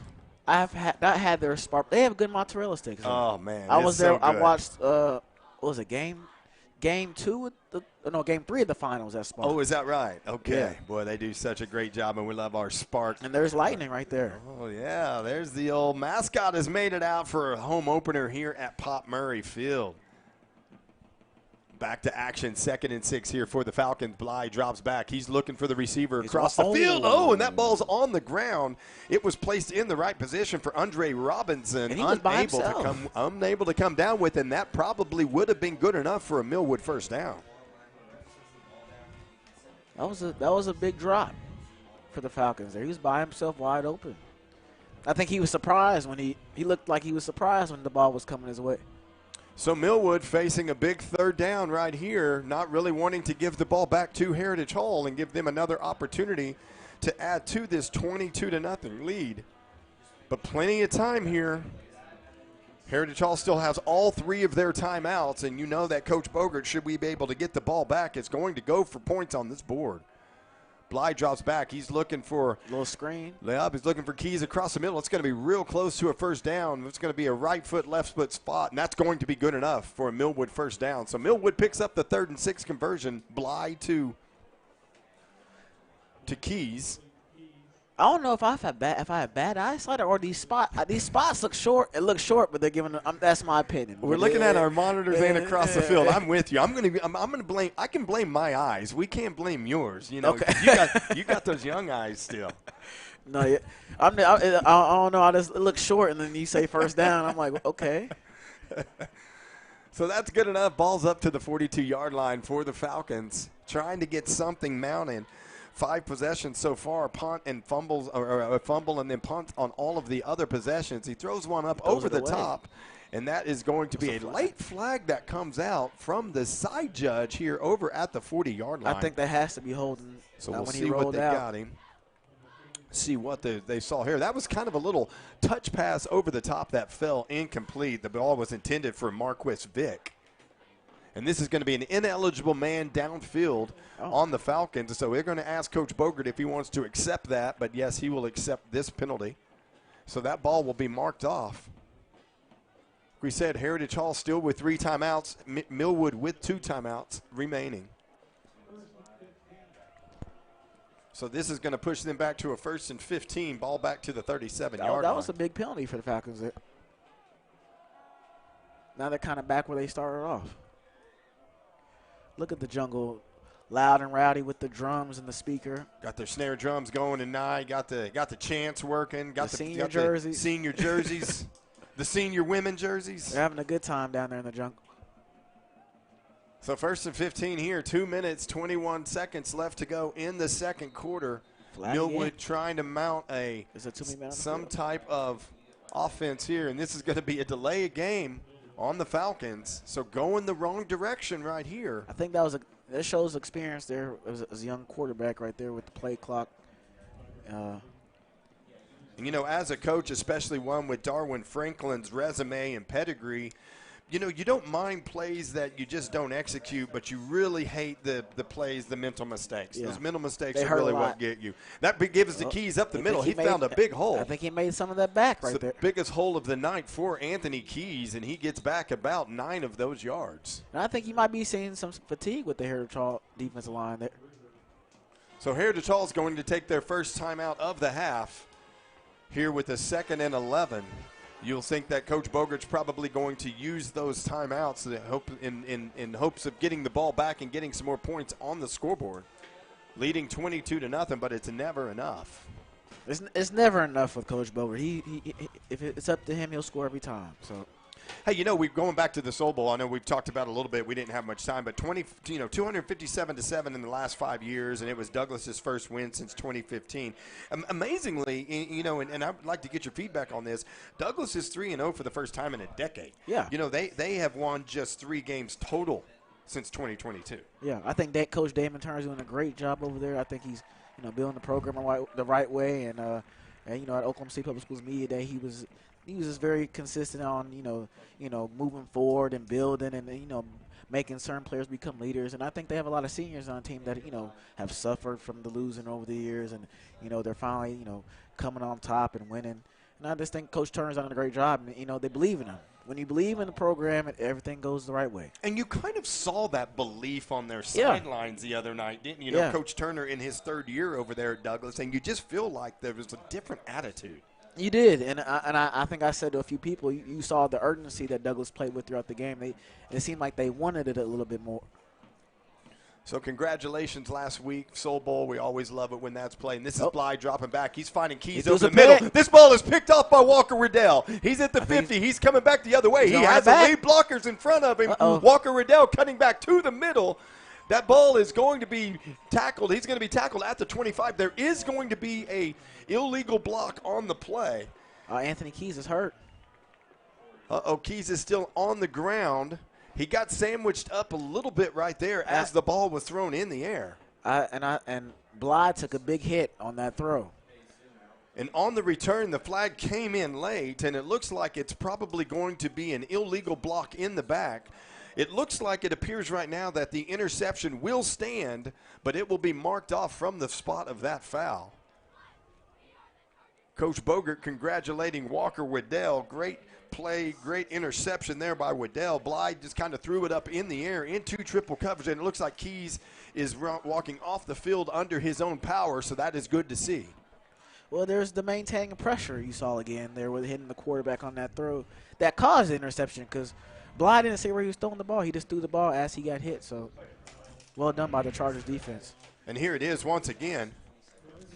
Here it is once again on the field. Number 54, David Griffin on the play there on hitting the quarterback. Shout out to David Griffin. It's a big hit. So second turnover on the night for Millwood. The fumble on their first possession recovered by Rhett Davis. An interception right there by Walker Waddell. And just what Coach Bogert wanted, 1:59 left to go. Ball on the 46-yard line and looking to go deep right away. And he finds Tripp Thomas out on the sidelines. Oh, and he's ridden out of bounds. Looked to be a little late, but not too bad. So no flags on the play, but that's going to be a good pickup for Heritage Hall, and the clock stops with Thomas going out of bounds. So that's going to be a first down for the Chargers down to the Millwood 34-yard line. Tripp's been playing that. He's been using that soft coverage Millwood's been doing all night, to his extent. You know, great to see. Sorry, they're playing in the zone, so they're playing off him. He's just falling in the spot and staying there. Oh, pressure! Awesome! That was some pressure right away. They sent the blitz, and the Heritage Hall was trying to set up the screen pass right there. It looked like to Gerard Williams, and there was 5 Millwood Falcons all over Tegan Lawson. That's going to be timeout number 2 here for Coach Bogert. I think that was Denver Young that got him there, number 0. So a good call right there by the Falcon defensive coordinator, bringing the pressure on Lawson, and there was not enough people left in the formation to keep Lawson upright. So that's going to be a loss of 7 on the play. Ball moves back to the 41-yard line. What'd you think about that hit David put on Bly there? That was a big hit. That was a big hit. That was a big one. David Griffin was on that yeah. play, right? Yes. So keep mounting that pressure, and Heritage Hall has done a great job of it all night tonight. Forced that ball up in the air in kind of no man's land, and kind of left the running back Keys out to dry going up top when Now, there's did he get three hit? guys on him. Did the Keys get hit? Was he the block in the back on illegal play, or was that someone further down? Because he got hit pretty hard. It looks blind. Yeah, and it looks like the penalty was further down the field. Okay. And it may have been on the same person that had the good hit on Bly initially. Okay. So, David, okay, I got you. So this is going to be a 2nd and 17, ball on the 41. Lawson looking for Pressure Williams. again. Can't find him. Good pressure on Lawson once again. And That he was is Marquise Vick. tracked down by Marquise Vick. So good defensive pressure right now, the best pressure we've seen from the Falcons on this Heritage Hall offense all half long. And they're bringing it at the right time, trying to keep Heritage Hall from putting any more points on this board before the half. Yeah, he just came right off the edge, and no blocking there. So loss of another 4 on the play. So this is going to be a 3rd and 19 for the Chargers. You think they're going to look downfield to Porter England or to Gerard Williams right here, pending time for Tegan Lawson. Tripp again. They do find Tripp Thomas out on the boundary on the far side, and that's a pickup of about 12 on the play. So nice 3rd down pickup for the Chargers. Tripp knows how to use space very, very well. Been very impressed with Tripp Thomas tonight. I think he can just tell when it's a zone, and he just knows to stay in that space. So this is going to be a 4th and 9 for the Chargers. We're under 1 minute to go in the second quarter. Ball sitting at the 33-yard line. Coach Bogert keeping that timeout in his back pocket for now. 4th and 9. This will be another 4th down attempt. Timeout. And this is going to be Coach Bogert. Yeah, he's going to talk about this one. Pretty big 4th down play, as all of them are, but you sure like to see some momentum and maybe even get into Bo Butler field goal range. We haven't seen him attempt a long one yet, but we've sure seen him in Now, practice. what is his range? What do you think his range is? I'm saying the range is 40 and in. Okay, that's long for saying, high school. I'm saying it's 40 and in. I watch him every week warming up out here, and I see him booting some 40-yarders. And he seems to do that pretty consistent. Now, the Butler's pretty good. And I think you kind of hung out with him. So what does Bo say? He probably says he can kick a 60-yard. Well, I mean, I really haven't asked Bo. Me and Luke talked more about him kicking than me and Bo have talked about him kicking. Luke was hitting some 50s almost at one point. So, I mean, it runs in the family is what it sounds like. Absolutely. And so when you see Luke again, apologize to him personally from me because I had him missing an extra point last week. Luke has been graduated for 4 years now. Luke might take that as some disrespect because I don't think he has ever missed an extra I don't think point. he ever did. Oh, good stuff. So this is a 4th and 9 for the Chargers. Ball at the 33. Coach Bogert opting go for it. He's looking for from Tripp the again. outset. He's looking for Tripp Thomas, and that ball is overthrown, so that's going to fall down. That is going to be a turnover on downs for Heritage Hall. There is a flag on the play. It is in the backfield. We'll see if this is going to be any type of roughing the passer, but it appears it's going to be a holding call, possibly, here on the Chargers. That will be obviously declined by the Falcons. If that is indeed the case. No, this is going to be roughing the passer. Boy, that is a huge penalty that Coach Franklin cannot be happy about. I know the score doesn't say this, but I think penalties have been the story of this game so far, is what it looks like right now. On both teams. On both sides. We saw Heritage Hall with a couple of first downs called back because of penalties, and that's a huge penalty right there, roughing the passer on the Falcons. That keeps this drive alive and now pushes the ball down to the 19-yard line following the 4th and 9 incompletion. And now looking for Porter England out on the flats, and he is tackled, but that's going to be a nice gain on the play down to about the 8-yard line. And I know Coach Franklin is probably furious with that penalty because now the Chargers really are in scoring position. Chargers, no timeouts left. Coach Bogert used his last timeout on that 4th and 9 attempt, so we're down to 30 seconds. Lawson looking for Rhett Davis out on the outside. He dives for the pylon, and that is touchdown, Heritage Hall. And just like that, the turning of the momentum following the 4th and 9 incompletion of roughing the passer, and Heritage Hall punches it in from the 8-yard line, and that is Rhett Davis with the 8-yard touchdown reception from Tegan Lawson, and Tegan Lawson is having a night. He is. He's having a night. He looks comfortable in the offense, and that was a nice play there, and that was a nice catch by Rhett. Third touchdown of the night, throwing the ball for Tegan Lawson. He's picked up another one well on his feet. And, Miles, I think Tegan Lawson is putting his hat in the ring for the Seth Wadley Auto Family Power Promise Player of the Game. He's well on his way. Bo Butler's up, point is good, and Heritage Hall with 24 seconds left to go in the second quarter extend the lead to 29-0 on a devastating play right there, and we'll see it again. The ball goes to Lawson, and he just finds Rhett Davis out there, and the big-bodied Rhett Davis just does the rest, diving for the pylon, hit at the goal line right there by Manuel Morales, but not enough to keep the big Rhett Davis out of the end zone. Well, the Chargers have a commanding lead now, for real. So great turn of events right there for the Chargers right before the end of the quarter.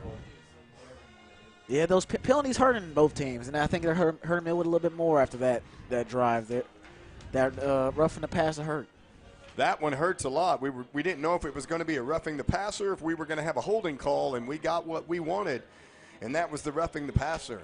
So Heritage Hall Performing Arts presents Once Upon a Mattress, a funny spin on the Princess and the Pea that made Carol Burnett a star back in the 1960s. In the HHPA production, junior Stella Gebhardt takes center stage with a riotously funny star-making turn of her own. Showtimes are Friday and Saturday, September 26th and 27th at 7 p.m., and Sunday, September 28th at 3 o'clock. Get your seats today at heritagehall.com/tickets. Heritage Hall Performing Arts always doing a great job, Miles. You know, they always are. They always have a great show. It feels like I'm on Broadway. Now, did you do any acting? I did not. That's not my forte. No acting or singing no, for you? No. I think you could have done it. You've got the looks, the personality, the smile. I would say maybe stand-up comedy. I don't know about – well, Sebastian did some performing arts in middle school, but he didn't do it in high school. So. Okay, well, good stuff. Because you've I think you have what it takes. You could have done it. Maybe. That time has come and gone now, but maybe – So 24 seconds left to go in the second quarter. Remember, don't go anywhere at halftime. There will be a short commercial break, and then we've got the inaugural Hall of Fame induction that will be happening at halftime. Heritage Hall Athletics Hall of Fame. It's hard to believe after 5 decades that we are just now putting together It is weird because in 2019 was the 50th year anniversary. You might have think they might have done it then or a little bit earlier than that, but, hey.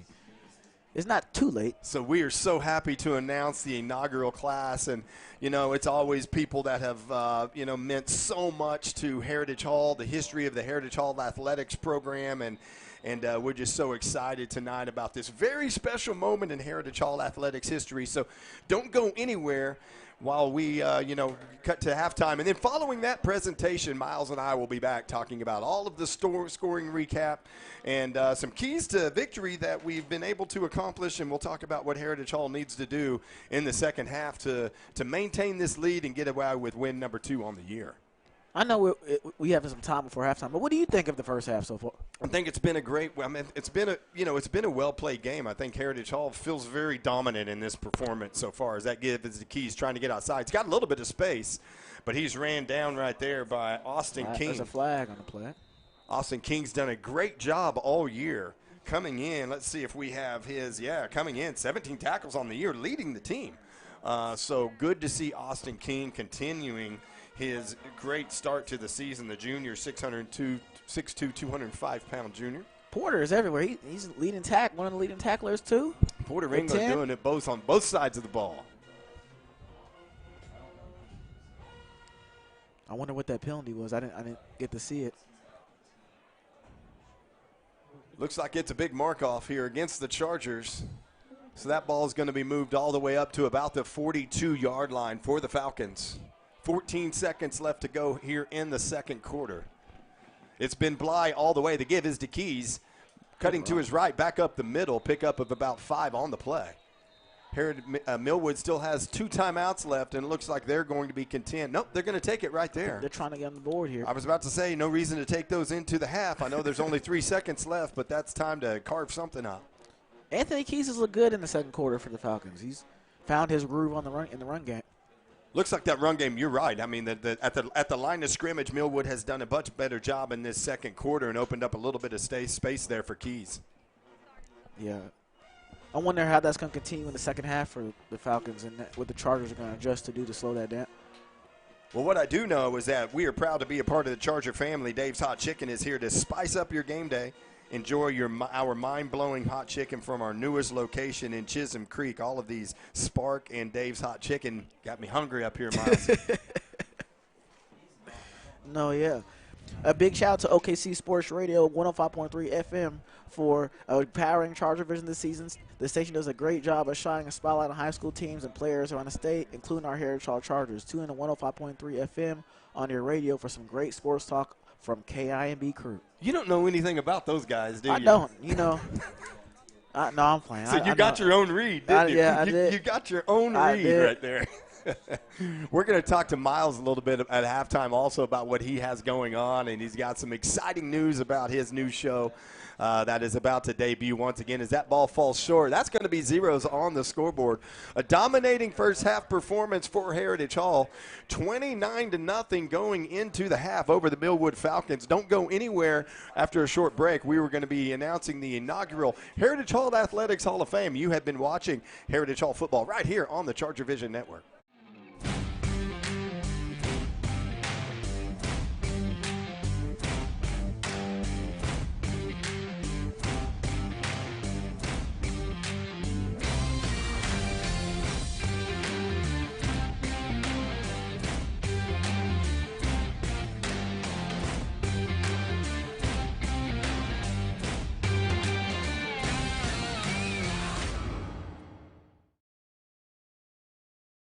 When you walk into this room, who you have beside you matters. Experience matters. We fight in Oklahoma and around the country, standing toe-to-toe against the most powerful adversaries in the world, and we win. Our record speaks for itself. Our verdicts and settlements speak for themselves, and we want to fight for you. Nix Patterson, Oklahoma attorneys with world-class experience.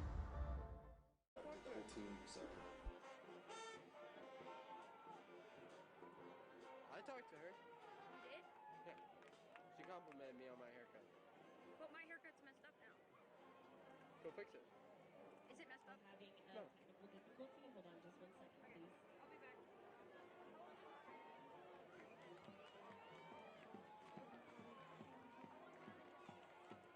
20 minutes.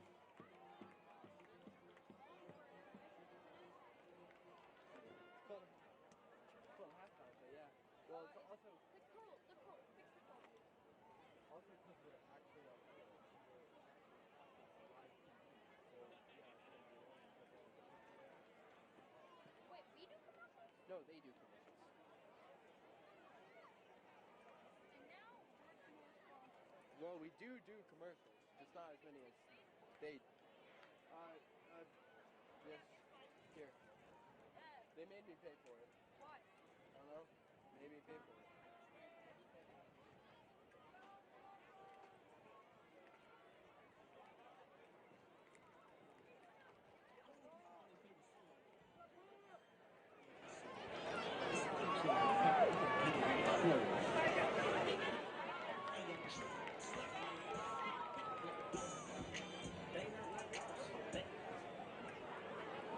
What?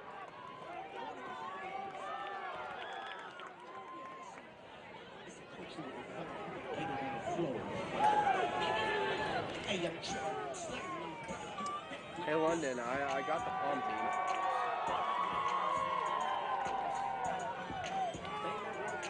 They not like us. They not like us.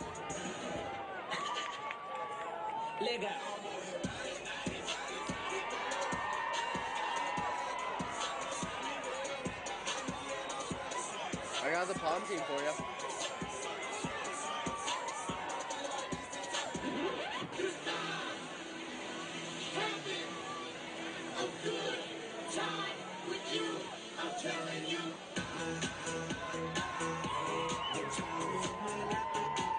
Survive.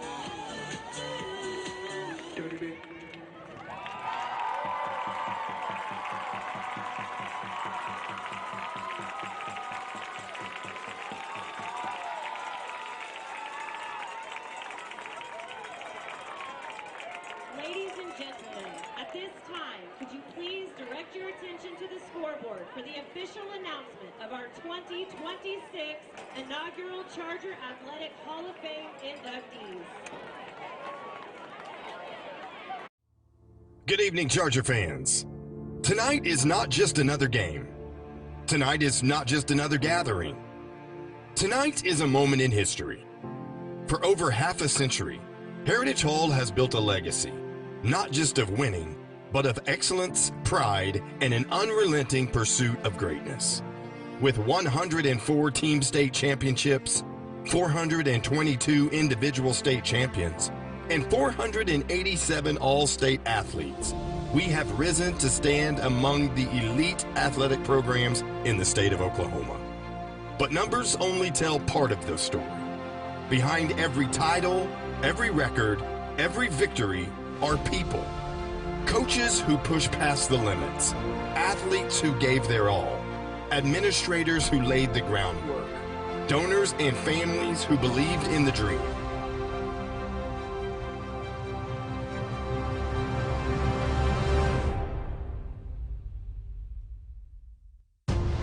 This legacy wasn't built overnight. It was built with sweat, sacrifice, and spirit, passed down through generation of Chargers who wore the blue and gold with pride and purpose. And tonight, we honor that legacy.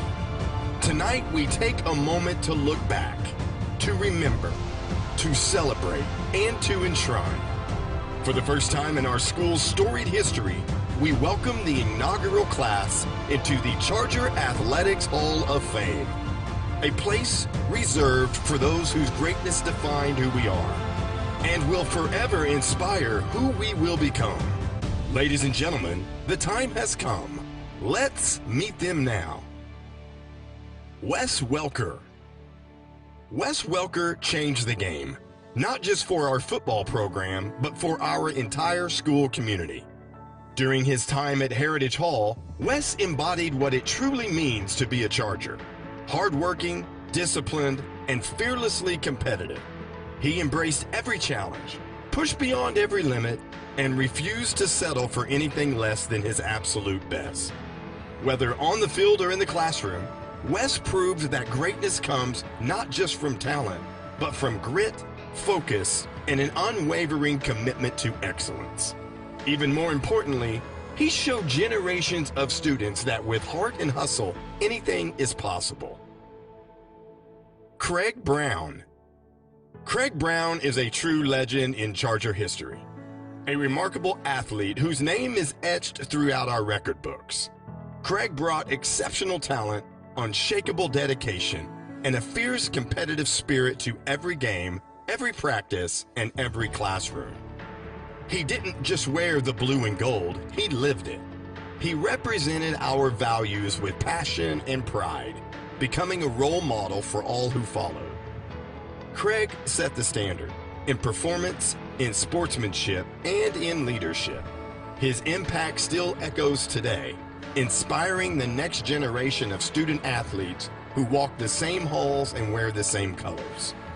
His induction into the Hall of Fame is not only fitting, it's a celebration of a legacy that will never fade. Dick Villaflor. Coach Dick Villaflor, or simply Coach V, created nothing short of a tennis dynasty. Over an incredible 34-year career, he led our boys and girls tennis programs to a staggering 33 state championships, a record that few coaches anywhere in the nation can rival. But Coach V's greatness wasn't measured only in trophies. It was in the way he cared. He had an incredible ability to connect deeply with his athletes, guiding their development both on and off the court. He coached with empathy, with insight, and with unwavering belief that every athlete had more to give, and he helped them find it. His legacy is written in banners, yes, but more importantly, in the lives he touched. Shirley Webster. Coach Shirley Webster, Coach Webb, led with more than just strategy. She led with heart. From 1983 to 2013, she poured her soul into Heritage Hall, becoming a cornerstone of our athletic tradition. Her resume is remarkable. 5 state championships, 7 state runner-up finishes, and countless district, regional, and semifinal appearances. But her real legacy goes far beyond the wins.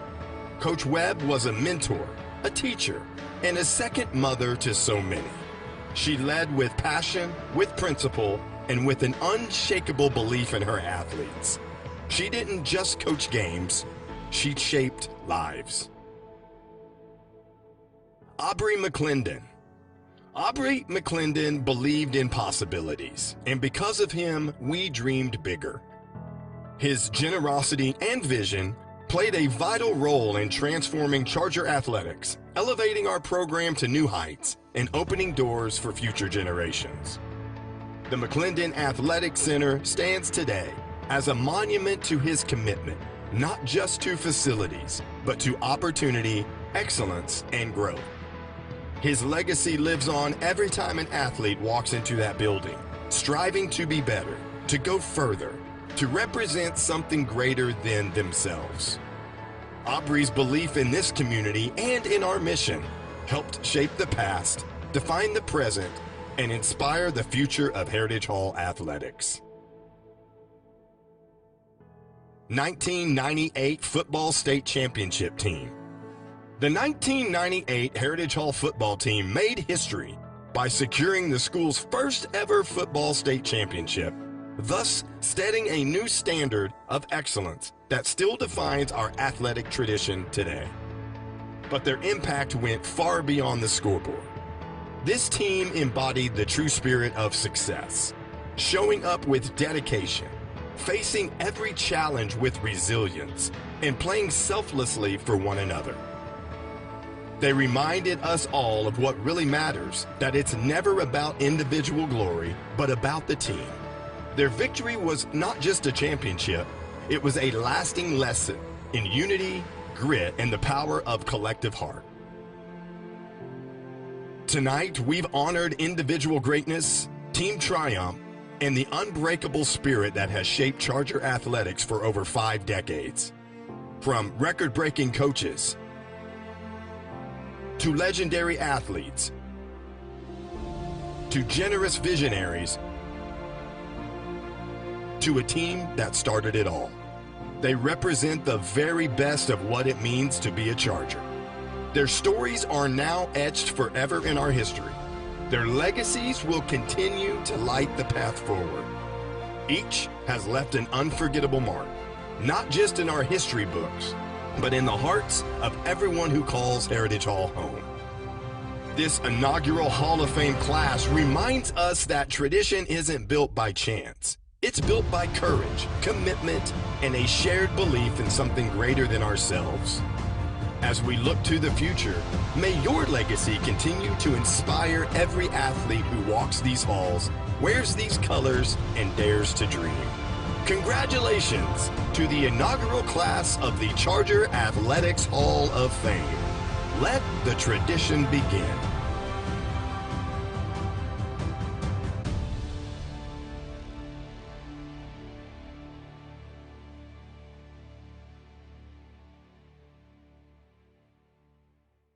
Thank you, Steelman, Justin Evans, and Chris Gefeller for that amazing video highlighting the accomplishments and impact this inaugural class had on helping shape what Charger Pride means. This evening we are thrilled to have a few of our inductees with us.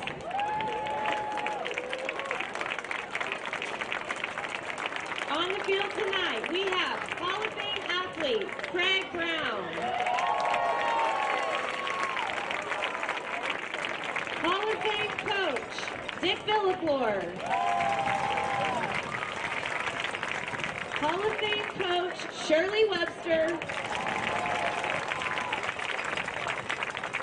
and finally Hall of Fame team members and coaches from the 1998 Football State Championship team.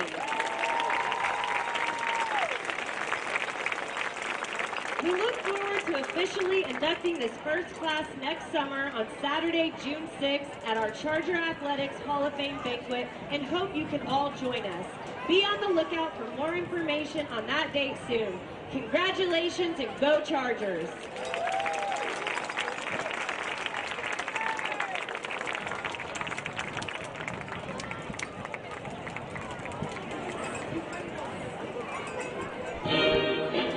And a huge congratulations. We hope that you caught that wonderful ceremony on the inaugural Heritage Hall Athletics Hall of Fame inductees. Wes Welker. Very big congratulations to Wes Welker, Craig Brown, Shirley Webster, Dick Villaflor, and Aubrey McClendon. And, of course, the 1998 football team, the first ever state championship here at Heritage Hall. And you'll see everybody on the field right there. And it is such a beautiful and memorable night here for Heritage Hall. Such a wonderful achievement by you know, of people that have been highly influential here with Heritage Hall. So thank you so much for joining us with there. We'll be right back with you. You're watching Heritage Hall football right here on ChargerVision.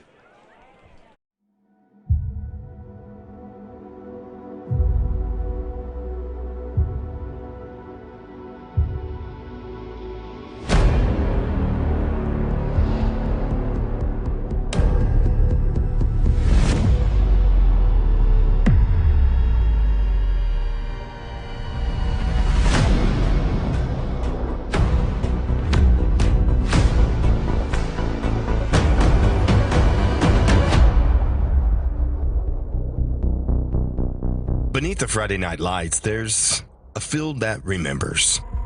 Pop Murray Field. This is hallowed ground. For decades, it has watched young men become champions. From Warner to Andy to Brett. From Wes to Sterling to Gavin. Coaches who built the standard, players who carried it forward.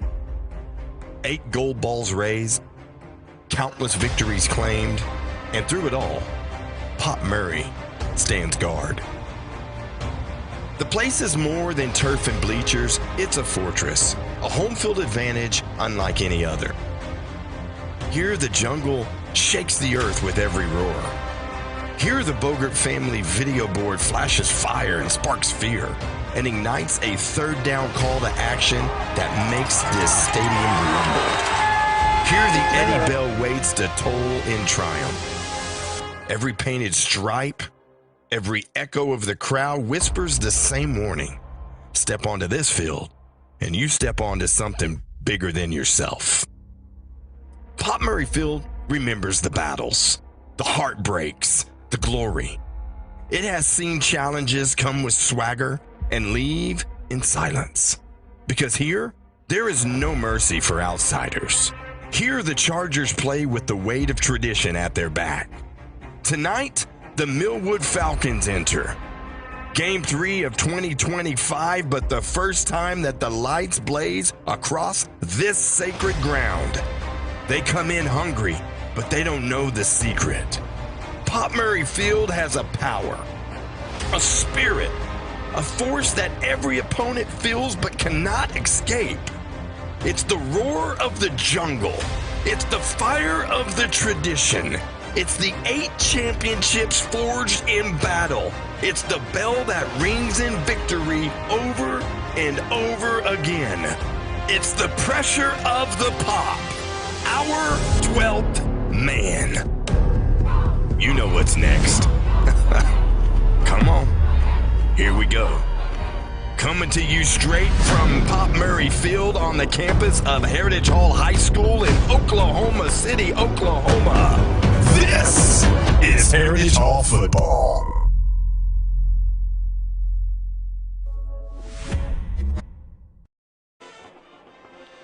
And we're back, Pop Murray Field, Heritage Hall 29, Millwood Falcons 0. We're a few minutes away from halftime, coming out of the half. The teams aren't on the field yet.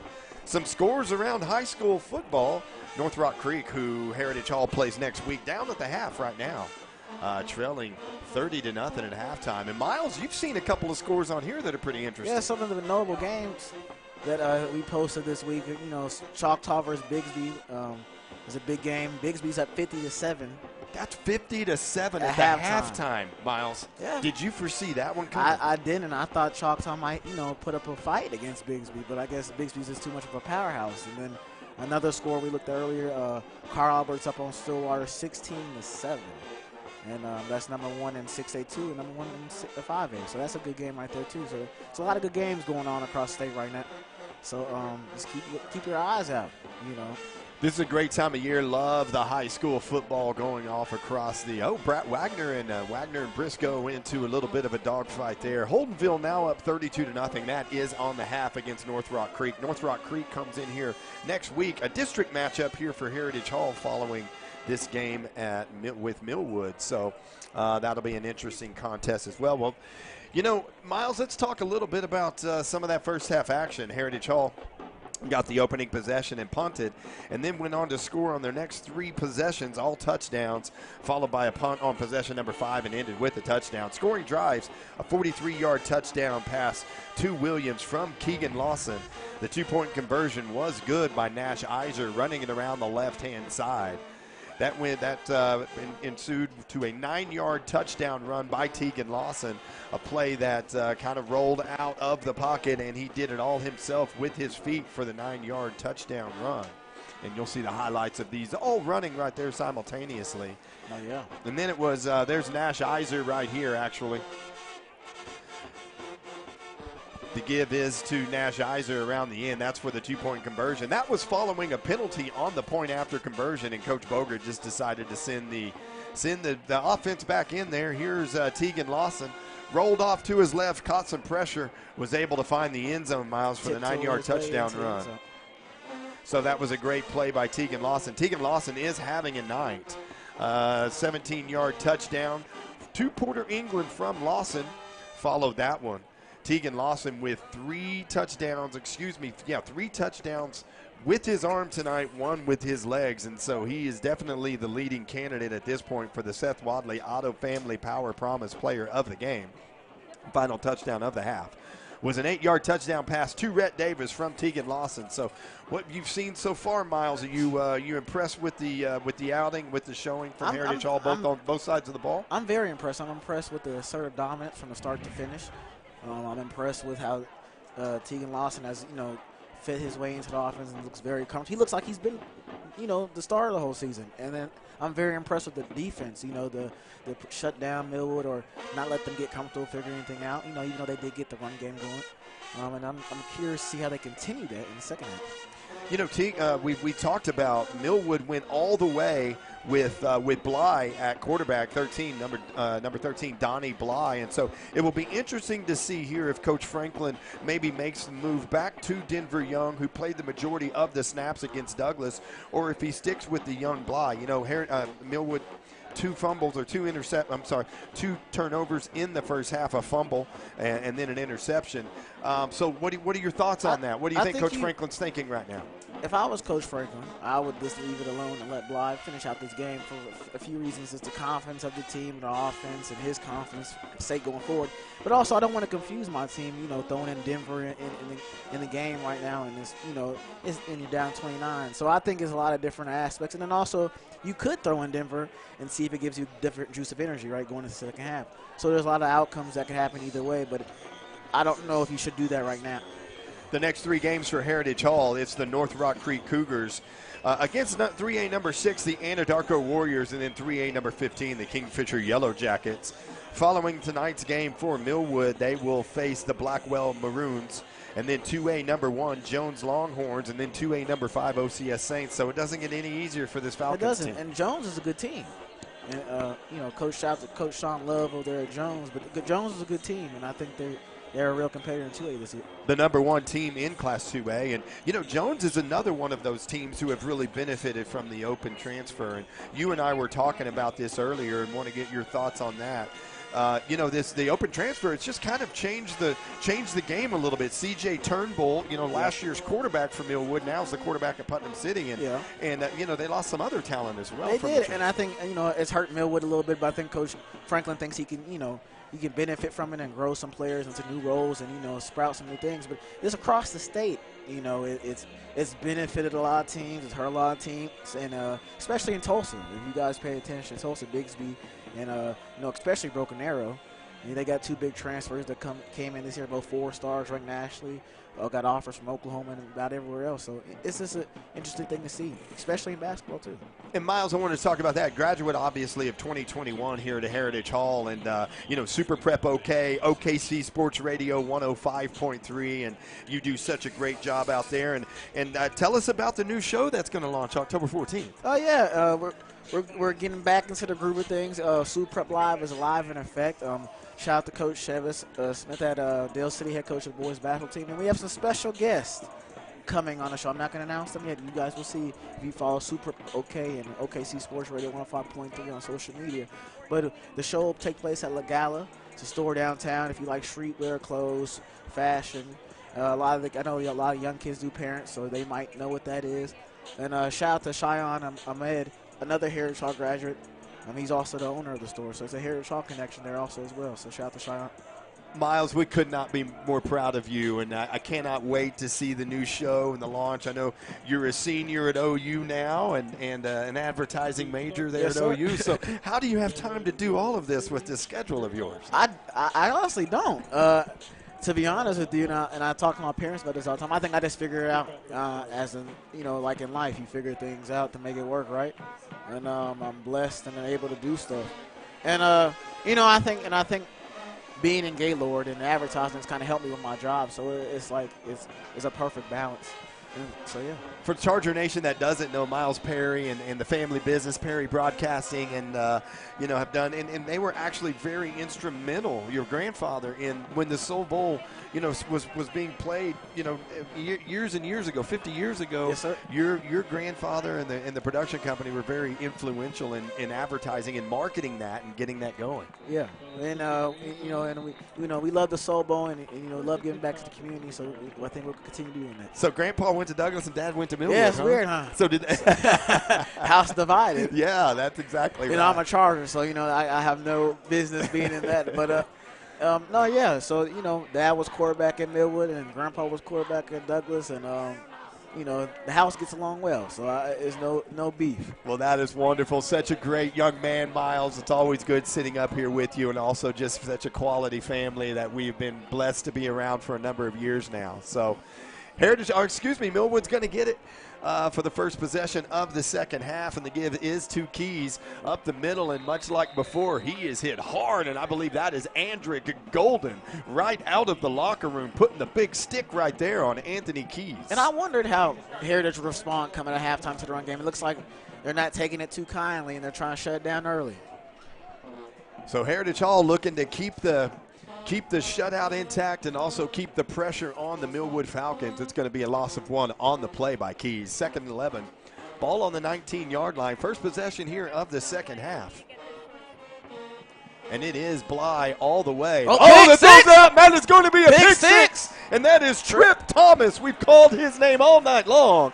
That ball was right in his hands, and he takes it all the way for a touchdown, Heritage Hall.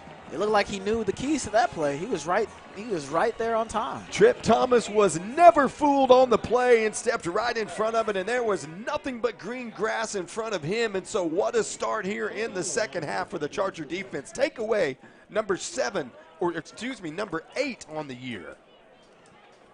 I guess that Brett Boger defense is takeaway king right now. And it's 8 in 3 games. That's a lot of turnovers. So 3rd turnover on the night for Millwood Falcons, and that one's a costly one. That is a pick 6 to Trip Thomas.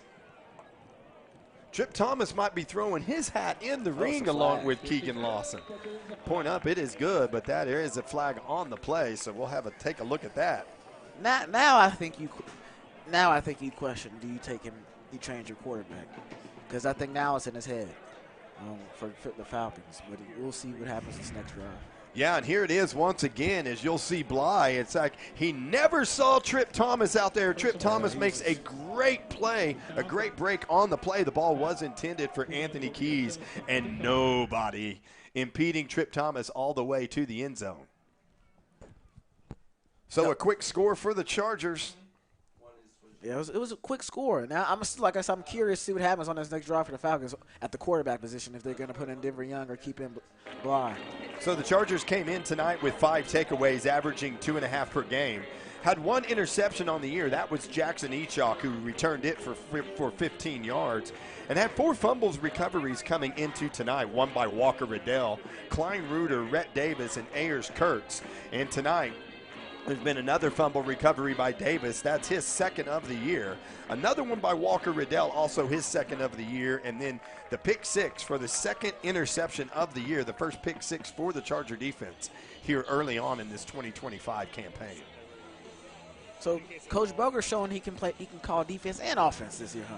I think so. You know, I don't think their hands are never out of anything, are they? You know? We were laughing earlier, me and you, Miles, of, you know, Coach Andy Bogert, who retired years ago and has never left. That was the running joke in practice my senior year. We were like, Coach Bogert retired. No, he didn't. He's here still. He was running. Actually, he was running practice for people that know. He does run practice. It's not Coach Brett Bogert. It's Coach Andy Bogert. And then we talked about Coach Mark Adams, who was a number of years here, and he coached, you know, him and Andy Bogert. You know, coached together for a number of years, coached together at John Marshall in the state championship year. But Coach Adams, I think he retired 2 or 3 years ago, and I don't think he's left either. Yeah, you know, I asked him the day before the game. I said, Coach, you coaching today? He goes, no, I'm chilling today, Miles. I'm retired. I was like, okay. I'll believe it when I see it. But even though he is on the sideline as we speak. But. Yeah. So that's the good thing about Heritage Hall, though, is so many people stick around, and it's just, you get into a mode, you get in a winning mindset and a winning concept, and that's where that tradition gets built. Yeah. And we've seen it here on the campus of Heritage Hall for sure. So Bo Butler here to kick it off. He's going to try to kick it through the uprights, and he hits it off the uprights on the kickoff. Look at him. the team said it's good. Bo Butler's loving it, and he just showed you right there. Maybe his range is a little bit more than 40 yards. But I said it runs in the fan. So 36-0, Heritage Hall. But going back to what you said, though, you said building championships, and I think the Heritage Hall motto isn't it building champions for life? If I'm right on it is on that. So And that's exactly what's going on. You know, the staff and year after year, you don't have a lot of turnover in the staff, and you've got young guys running the system that the older guys are running, and got young players coming back. The foreign players coming back to coach, like Chuck, and for instance. We have Seth Meacham on the staff this year, so a lot of former players on the staff to give us the keys right up the middle. And there's nothing for him right there on that play. So you have a feeling that Millwood, to get back in this game 36-0, probably going to have to start utilizing the passing game a little bit more than they maybe want to or have so far in this game. And they have a weapon down in the pass game with Carter Ray, but I think it goes back to what we were talking about since the beginning, before the game, is your quarterback. And I think they're still questioning about, Bly's arm, and then, they question about Denver Young's arm. But, at some point you have to just let it rip, right? You're down 36-0. So Bly looking for keys. He fakes the handoff. He's looking downfield for, let's see, who was that? That was a different receiver, Kevon Shields. That was the first intended target for Kevon Shields, and he was covered nicely by Trip Thomas and also by Max Everett out there. Ball was overthrown just a bit, so that ball falls incomplete, brings us to a 3rd and 9 on the 21-yard line. And I think you might see them roll him out more when he throws the ball with Bly. I think he's more comfortable throwing the ball when he's on the rope. And I think you got Carter Ray over here on the island. So we'll see what happens there down the field. It's been all Tegan Lawson for Heritage Hall tonight. It has been all Donnie Bly for the Falcons. Brings up a big 3rd and 9 here early on. There's going to be a penalty flag on the play. I don't know if this is a delay of game. It sure is. So the young quarterback unable to get the play off in time once again. So this is going to cost Millwood 5 more yards, pushing it back to a 3rd and 14. That's the second delay of game, I think, right? Oh, yeah. And I think what you don't want to do against this Heritage Hall team is constantly play from behind the chains. I mean, this is a defense that doesn't break. And if they do punt it, Heritage is going to have a good field position when they get the ball. So Bly joined with Keys in the backfield. Keys in motion. He throws it out there to Keys. The throw is low. Ball hits the ground. That's going to be incomplete.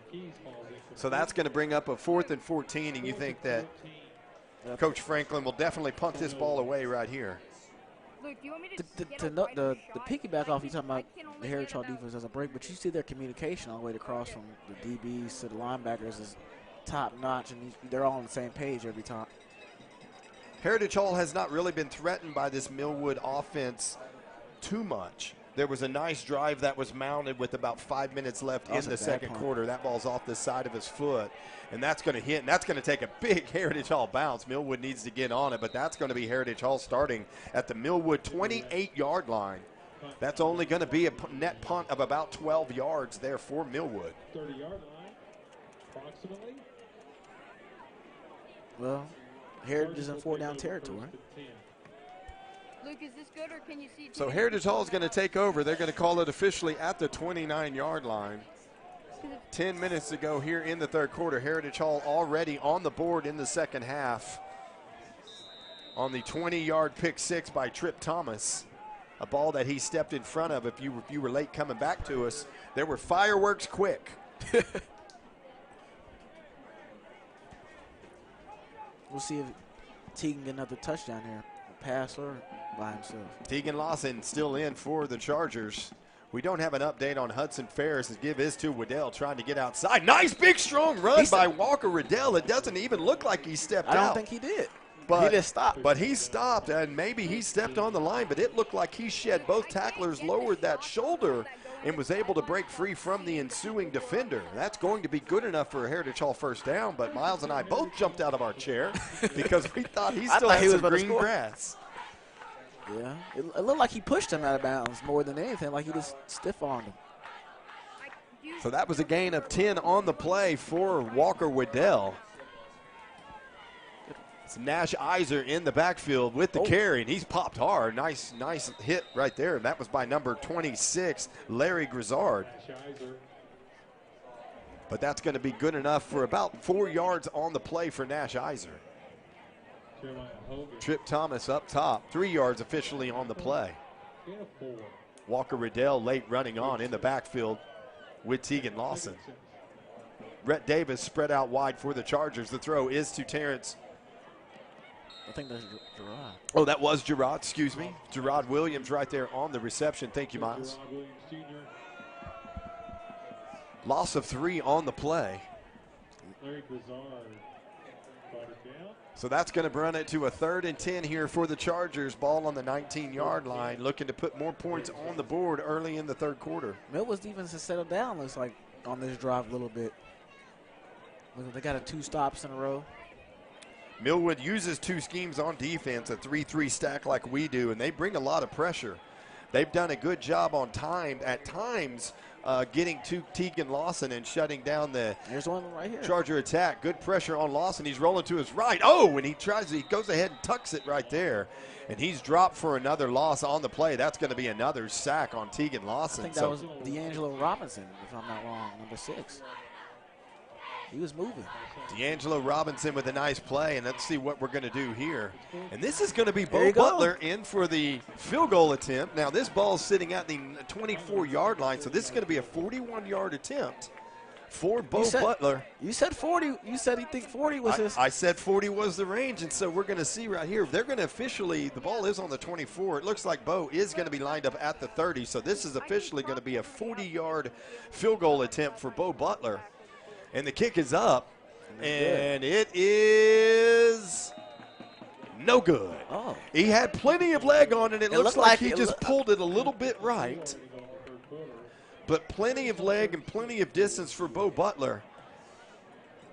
As Coach Bogert goes for the 40 instead of going for it, opts for the 40-yard field goal attempt. Misses just wide right by Bo Butler.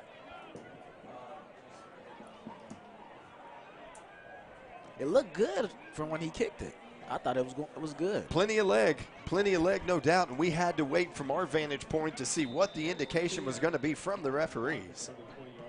So Millwood will take over after the missed field goal at the Heritage, or at their own 20-yard line.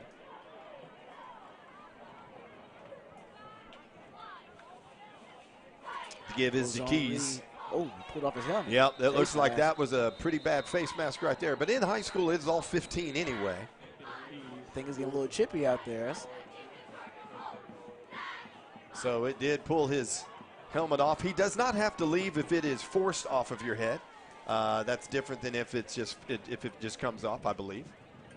So that is going to be a 15-yard face mask penalty tacked on against the Charger defense following the run by Keys. He pulled it clean off, though. Yeah, he may have to go over there and reset his faculties a little bit. That was a mean grab. I saw it from a Luke, do you want me to zoom out for this? So that's going to move the ball up to the Millwood 38-yard line. I feel like I've only seen that in college and NFL. I don't think I've seen that in high school.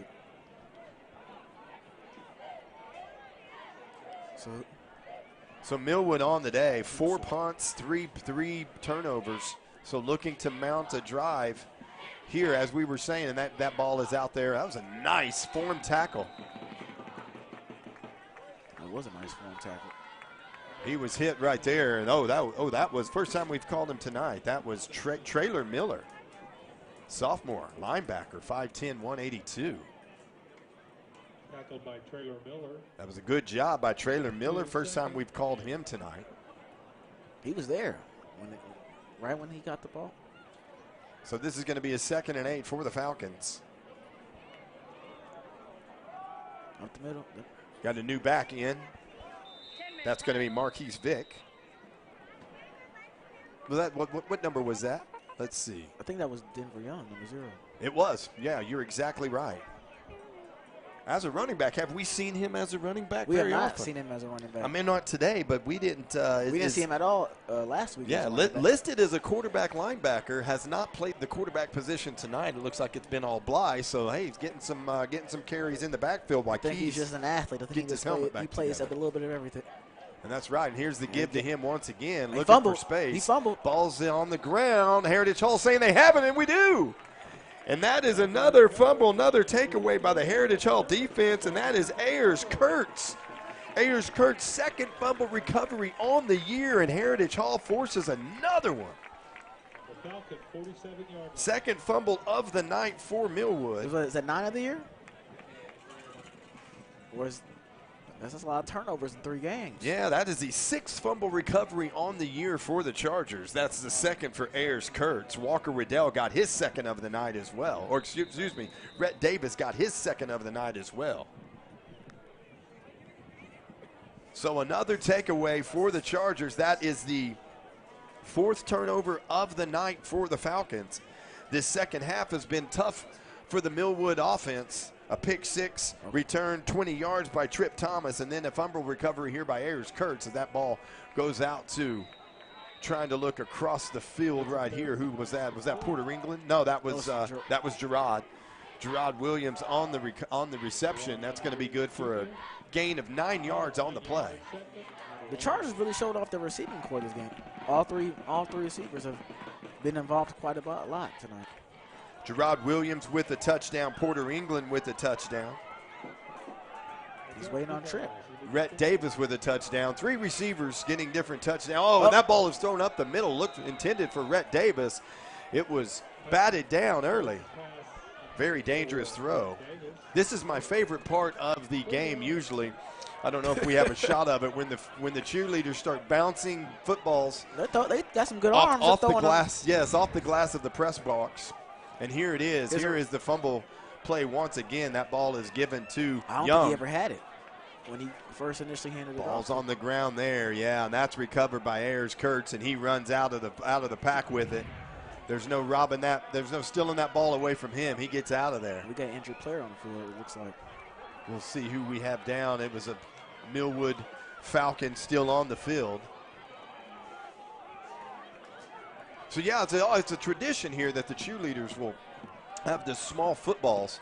And, boy, they love showing off their arms from the track. They'll throw them to the top of the stands, and they'll bounce them off of this glass all the time. They're still throwing them right now. It's always a fun part of the game midway through the third quarter where this always happens, and it's always a special time here at the Pop. And, you know, we talk about, you know, the advantage of the Pop and playing at home, and here's one just hit right in front of my face. So it's always a great time here at the Pop, and it's things like this. It's the Jungle's involvement. It's the cheerleaders. It's the giveaways. So there's always a lot of energy energy here at Heritage Hall and really gives us a great home field advantage. What did you think of the Hall of Fame ceremony? Oh man, did you catch that, Miles? I did. That it was good. That was beautiful, and we'll keep talking more about that in tonight and in coming weeks. But it's just such an honor. It's such an honor to be a part of it as well. Being a patron here, being a graduate and alumni for yourself here at Heritage Hall. So just very special night for a lot of people involved. And you were the voice of the video. I noticed that. We were talking about that earlier. He's the voice of the Chargers. Oh, Hudson Ferris is in now and looking deep for Gerard Williams. Just a little bit overthrown. So this is the first attempt right now for Hudson Ferris on the night. So it appears that health-wise Hudson is cleared and ready to go. So this is going to be a 4th down for Heritage Hall. Ball sits on the 38-yard line. This is go territory all day long for Coach Bogert and this Charger offense. I'm looking forward to see what Hudson does this second half. Hudson's a good player. He has a good arm. And he looked good the first game. And the give is right up the middle to Nash Iser. And he was shot out of that rack like a cannon. And that is good enough, good enough for another Heritage Hall first down. Hudson Ferris comes in on the year 15 to 27, 178 yards passing, 2 touchdowns, 2 interceptions. So good to see Hudson Ferris getting some reps in today. He started the game against Clinton a couple of weeks ago and even last week against Lincoln Christian. So Hudson Ferris seeing some action tonight. This is going to be 1st and 10 for the Chargers at the 32-yard line. The give is to Nash Iser once again, trying to get outside, and he is.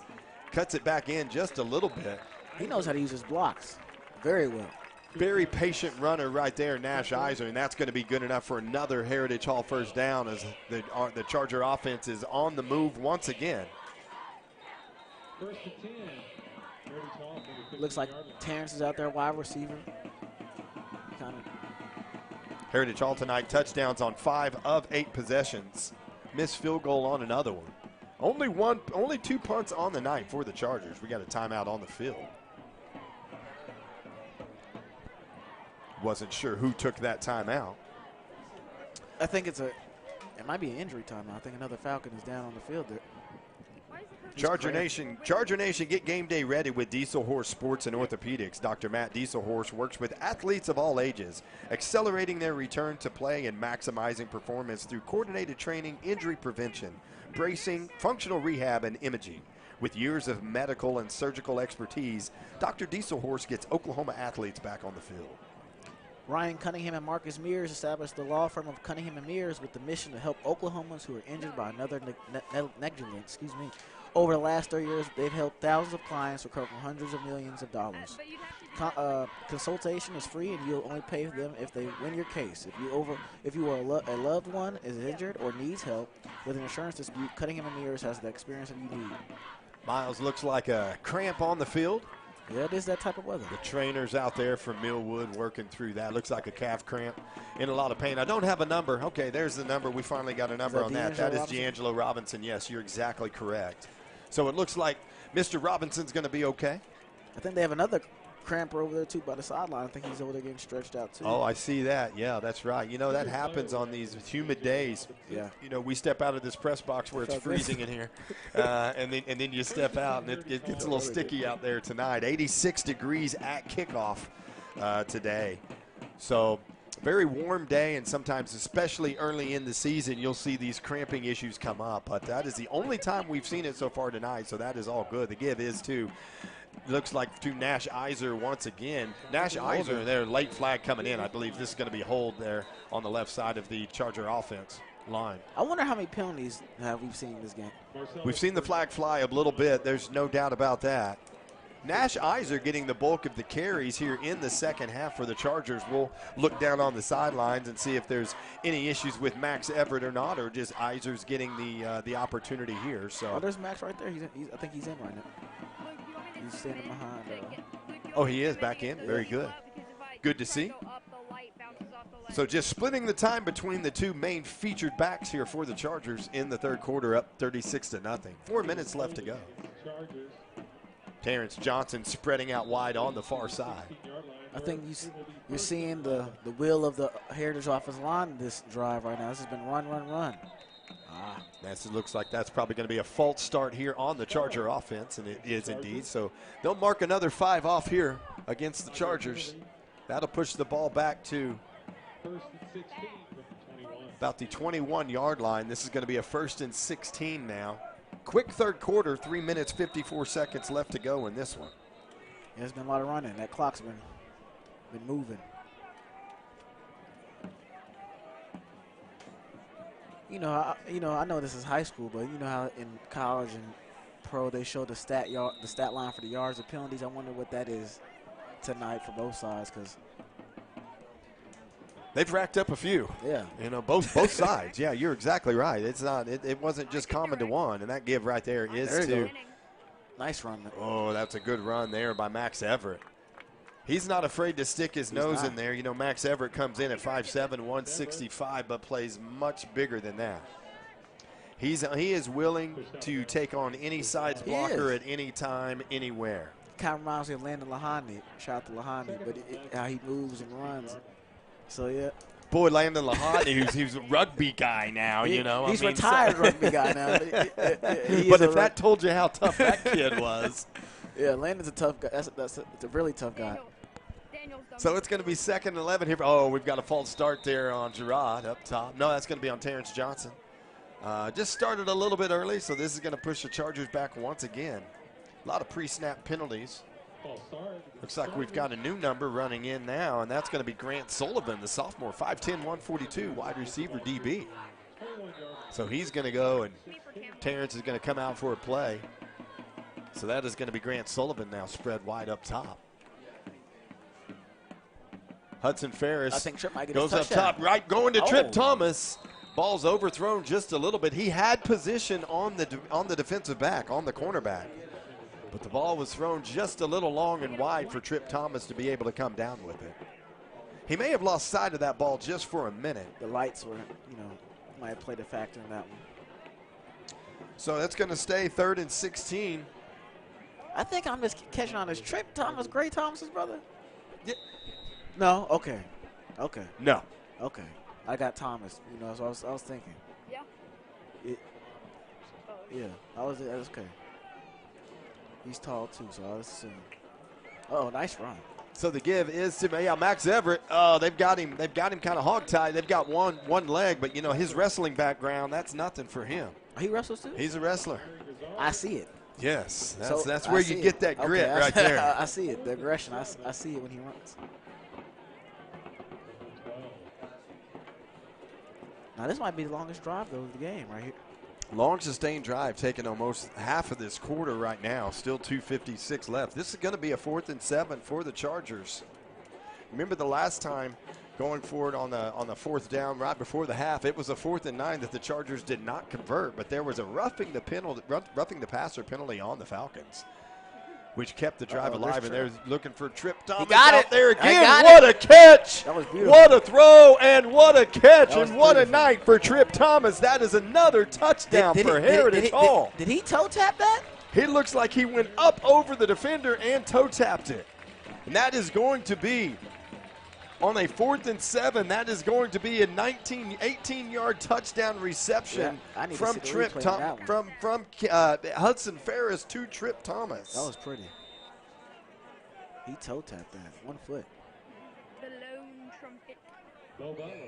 What a play. What a touch there by Hudson Ferris. Only his 4th attempt of the game.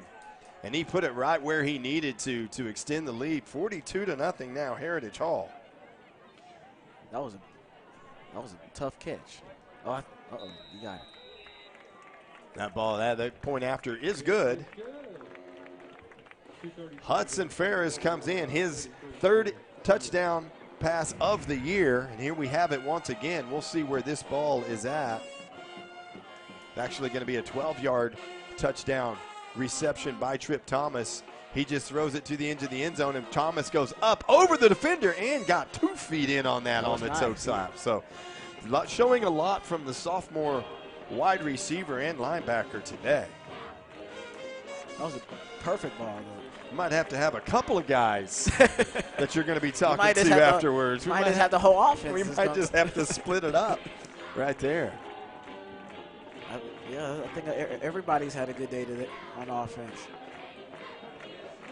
So another touchdown by Heritage Hall. That extends the lead 43-0. You would think probably we're going to get a lot of the younger guys in this ball game pretty soon. That's one of the advantage too, Miles, that we see here at Heritage Hall is, you know, a lot of times we've been blessed enough to have games that go like this. And so a lot of these younger guys get reps early on in their career. And it benefits them greatly because you just can't replicate game speed. You cannot.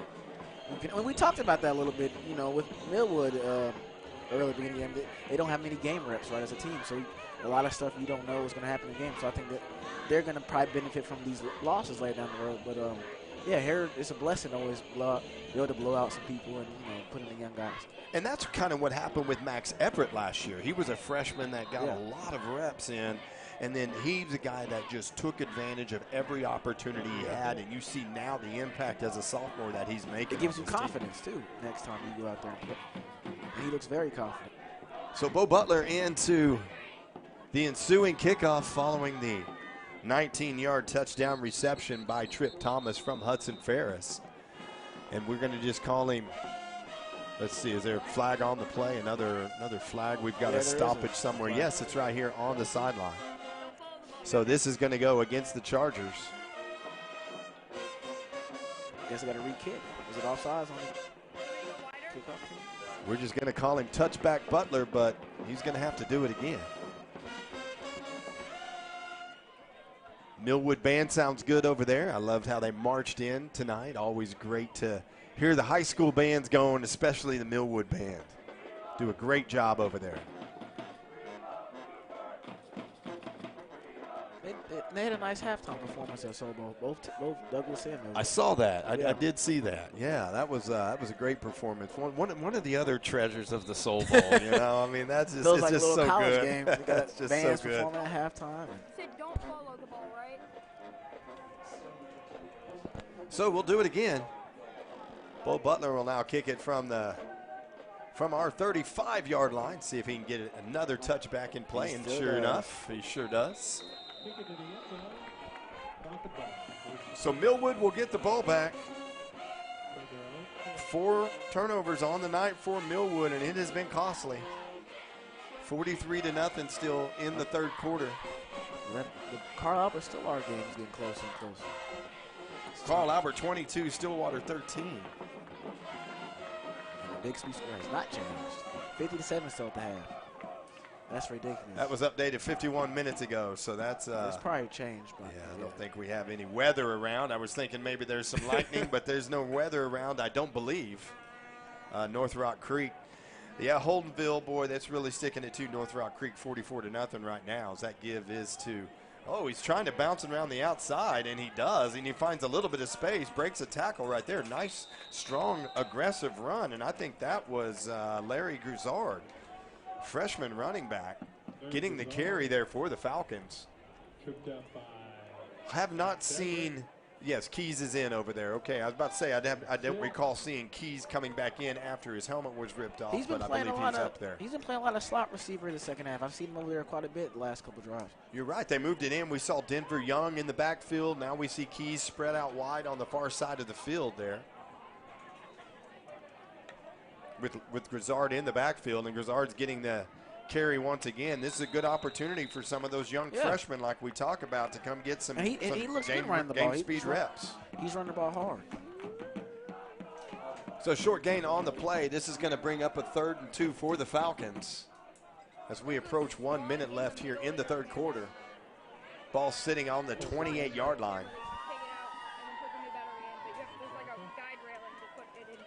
Now, what do you think Heritage is going to look forward to North Rock Creek next week? You know, it's one of those games that you know they have played us tough. You know, we played them in the playoffs a couple of years ago, and you know they played us pretty tough for a while. And you know, it's one of those games. It doesn't looks like North Rock Creek is really struggling tonight, but boy, you never know week to week. You know, No, Miles, yeah. you've got to show up and do it. But I think if Heritage Hall just takes care of business, I think they're coming to a place in their schedule to where, you know, these are games that Heritage Hall probably should win. Yeah. You know, if we come out and play the football that we know we can play. No, you're right. You don't know what's going to happen week to week, and I think we're looking at these scores across the state right now as a prime example of that. So yeah, especially the Bigsby Choctaw game. I didn't think that was going to. Boy, that is just so surprising. You know? Bixby, I believe Choctaw's ranked number 2 in 6A1, aren't they? Number 2 in 6A2. In 6A2, Yeah. excuse me. Yeah. Yeah, and Choctaw's defending reigning state champions right now in 6A2. So yeah. Boy, and you just see what the monster that they built at Bixby, though. Yeah. I mean, it's not slowing down. It is unbelievable what they built there, and seeing them come up the ranks, and now you know in 6A1, it's been unbelievable. I remember Bixby was in 5A dominating. Yeah. Yeah. Wasn't that long ago. That was actually. like, what, 2-3 years ago? Yeah, it wasn't that long ago. Well, we've hit zeros on the scoreboard in the third quarter. Heritage Hall leads by the score of 43-0. You're watching Heritage Hall football right here on the ChargerVision Network.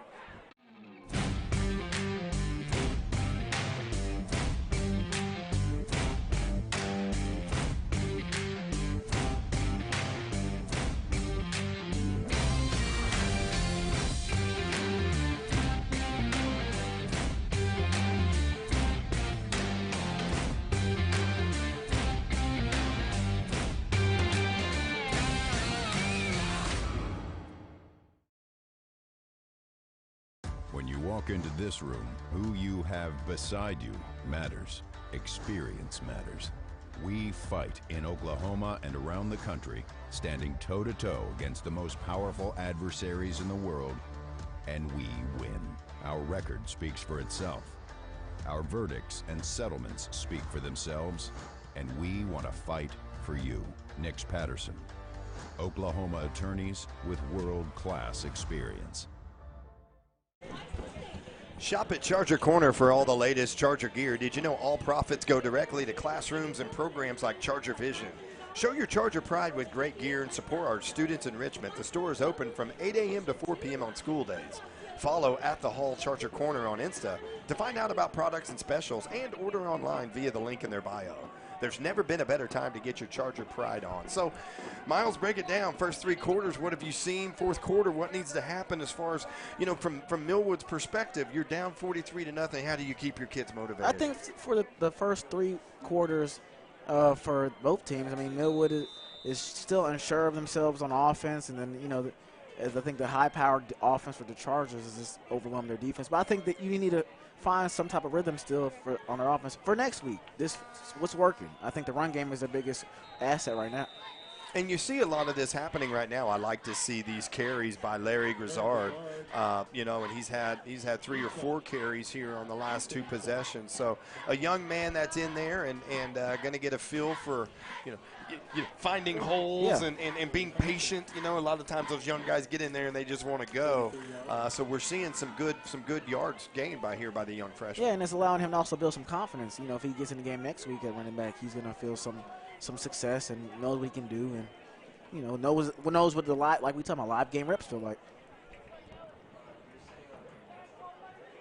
So still, Anthony Keys, yes, is wide out down below, playing pretty much there all the last 2 drives. This is a give to Grizzard right up the middle, and as we talked about, that's a nice run, and that's going to be a first down for Millwood on the gain of about 12 on the play. And he's also giving Millwood some fresh legs.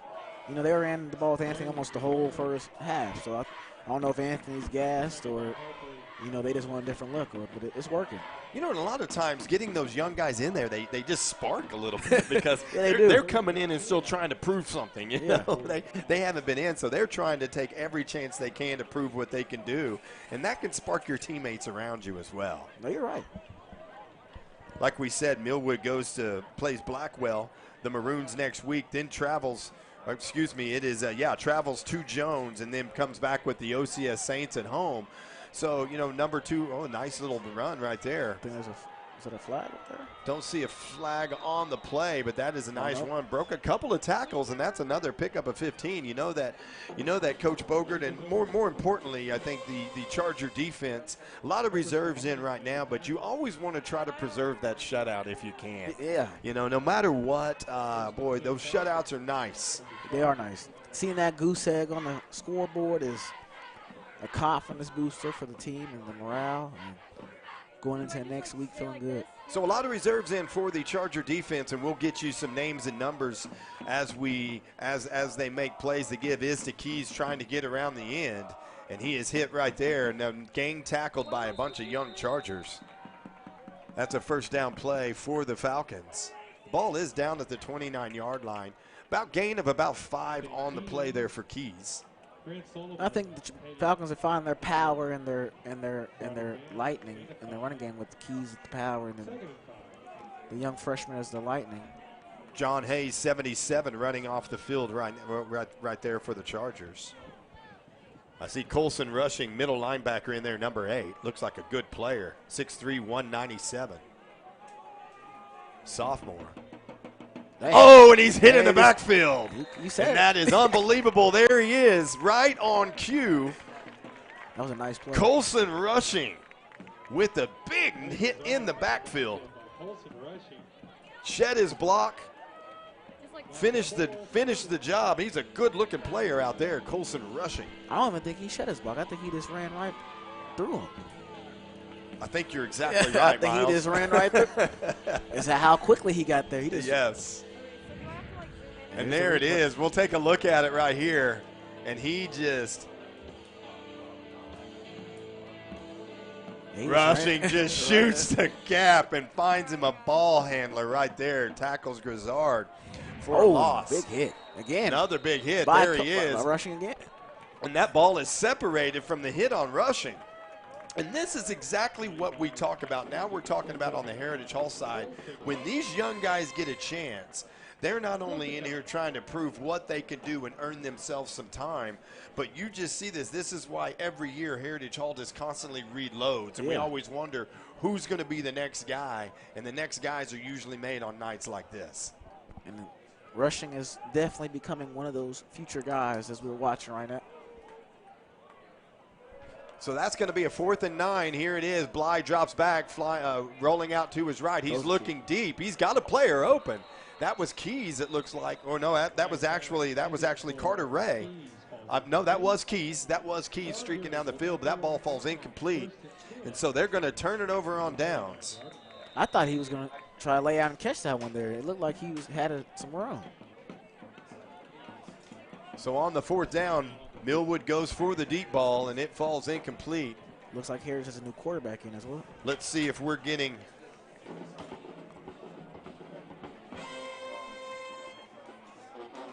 see who we're going to have coming in right now. And I think it's going to be Bennett Burns. I believe it's going to be number 18, Bennett Burns, that's going to take over at quarterback for Hudson Ferris, who took over for Tegan Lawson. I see Porter England down here with his helmet off. I think the night is over for Porter England, who came in as our Nix Patterson feature player. Stick around after the game. Miles and I will be discussing the Seth Wadley Auto Family Power Promise player of the game. Miles will be on the field with an interview, so we'll be announcing that here in about 6 minutes, 5 or 6 minutes of game time. Couple of guys very well deserving. Yeah, we've got Tegan Lawson, we've got Trip Thomas. Boy, I mean it's hard. Tegan Lawson just had a day. I think it's really hard for her to not be Tegan. That's for sure. I think Harper Slovic's the quarterback at the number 15. Oh, is it 15? Harper Slavonic. Okay. Slavonic, excuse me. Slavonic is in. Freshman. I bet you we'll see Bennett Burns as well. But okay, Slavonic is in there right now. Harper Slavonic, freshman quarterback, 5'10", 148, and that ball is snapped over his head. Slavonic picks it up. And he is swarmed under, but a good job there by Slavonic by taking care of that ball and getting that hemmed in. He is hit by Benjamin Franklin. That name is never going to. It's Benjamin. It's there is an R in there. Okay, it's a little different. Yeah, so it's a little bit different, but it's a tough name to say with the R in it. instead of just saying Benjamin. I think that snap was a little bit high. He hit his hands. Yeah. So we've got Colson rushing out here, spread wide, playing the Rhett Davis position. The fake. Slavonic throws it out there. Oh, and we're going to get a flag on the play.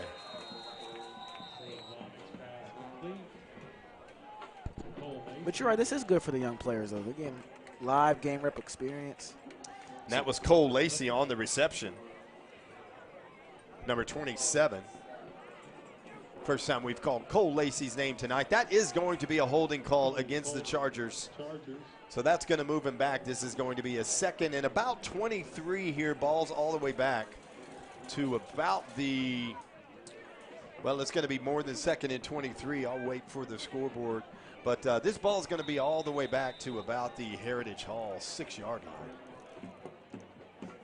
Getting in dangerous territory. We'll call it the 8-yard line. 3rd and 30. 3rd and 30 here for the Charger offense.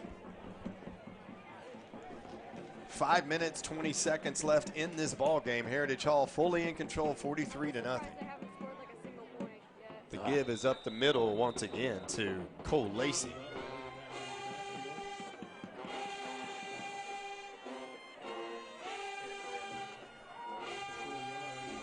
I believe I actually on the carry right there with Tyler Butler, number 9. What do you call here? 4th and 34. Well, it doesn't look like Heritage. Coach Bogert is asking for something here down the line. He don't look too happy either. He's Heritage is lined up. You think they would be punting this ball away here at the 4th and 34, but Coach Bogert not taking a timeout. Sylvanic's going to keep it himself, and he is hemmed under. That was only 3rd down, though, I believe. This is 4th down. The scoreboard had it at 4th down, and the yard markers had it at 4th down. Had it at 3rd. So that's why. Okay. Yeah. I was questioning why we didn't kick that away right there, but we've got it all right now, and now it's going to be a 4th and 34. Ball's back to the 5-yard line. So Bo Butler in to kick this one away. We saw Coach Bogert down there at about the 50-yard line rallying some troops, telling them to get their helmets back on so we can get to our field goal team or a punt team out there. So I was thinking it was too late, but that was only 3rd down. So here's Bo Butler to kick it away. Nice kick. It hits at about the 35-yard line. Anthony Keys staying clear of it. That ball's going to be down at about the 46-yard line of Heritage Hall. So Millwood's going to have another chance, maybe their last chance of the night, to get some points on the board and break this shutout that this Heritage Hall defense has pitched tonight on the home opener at Pop Murray Field. Should we just go ahead and announce it? Should we just go ahead and call it? I think it's going to be Tegan Lawson. I think it's got to be Tegan Lawson. You know, Tegan Lawson on the night. 4 touchdown passes. 3 touchdown passes, 1 rushing touchdown. Just an incredible night for Tegan Lawson. He came in on the year 12 of 17 for 116 yards and well bested that total tonight alone in this game. So we want to congratulate Tegan Lawson on our Seth Wadley Auto Family Power Promise Player of the Game. Stick around after the end of regulation and after the post-game talk and the ringing of the Eddie Bell. You'll see our very own Miles Perry on the field having a conversation with Tegan Lawson. So, hey, I think he's well-deserved. I think so, too. 4 total touchdowns, you know. So what are you going to talk to Tegan about? I mean, gosh. I think that one of the biggest things I'm going to talk about is what was the offensive playing at the game. We know we got the defensive one from, you know, Coach Bogert. But what was the plan going in on offense, you know, and, you know, what was it like settling down and being comfortable, you know, coming in and starting your first football game. And he's a kid that just had so much poise back there tonight. Yeah, he looked very comfortable. He looked very comfortable and relaxed. Ice in the veins going, and here is Grizzard trying to get around the outside. Beautiful tackle. He runs hard. Beautiful tackle right there by Brooks Eve. Sophomore, 5'9", 140. Good form tackle by the young man. Brooks Eve. So that's going to be a gain of 5 on the play. Grizzard does run hard. Number 26, the freshman for the Falcons. Ball's down to the 40-yard line of Heritage Hall. Approaching the 2-minute mark, the 2.5-minute mark. But I also think you asked Tegan what's the mindset going to for the rest of the season for the offense? You know, and what Coach the Bogers want in the offense for that quarterback. Very much a statement game for the offense. I mean, you've got 5 touchdowns and 6 touchdowns on 9 possessions. It was a statement. I think it's what Heritage Hall had to come in here and do tonight, following the 6 points. One of the lowest point totals that we've seen in a number of years around here at Heritage Hall a couple weeks ago against Lincoln. So this is going to be a 1st and 10 for the Falcons. Ball on the 31-yard line. Fakes it, throws it out there, and that's a nice initial hit. Unable to wrap up, and that is Carter Ray, and Carter Ray is going to take it to the house for the touchdown. He was hit 5 yards deep initially on the good read and react by the Charger defense, but unable to wrap him up. And you've seen that speed that we talked about all night with Carter Ray, and just like that, Millwood is able to put it in the end zone and break this shutout that the Charger defense had done so well pitching tonight. He has a quick first step. Quick. Boy, when he got out there with when Carter Ray got out, he was not to be touched. And I thought we had him in the backfield there on an initial hit. We'll look at the yardage on that. I think that ball is off the holder's hands and just kind of thrown up in the air. Falls incomplete, so the point after attempt is no good for Millwood. But, last week we saw Carter Ray with a 36-yard touchdown reception from Denver Young. We saw the same thing tonight. I believe it was, I'll get that yardage officially, but I believe it was anywhere from 36 to 38 yards, this time from Donnie Bly. So, Carter Ray early on in this season, he's becoming their big play guy if he wasn't already.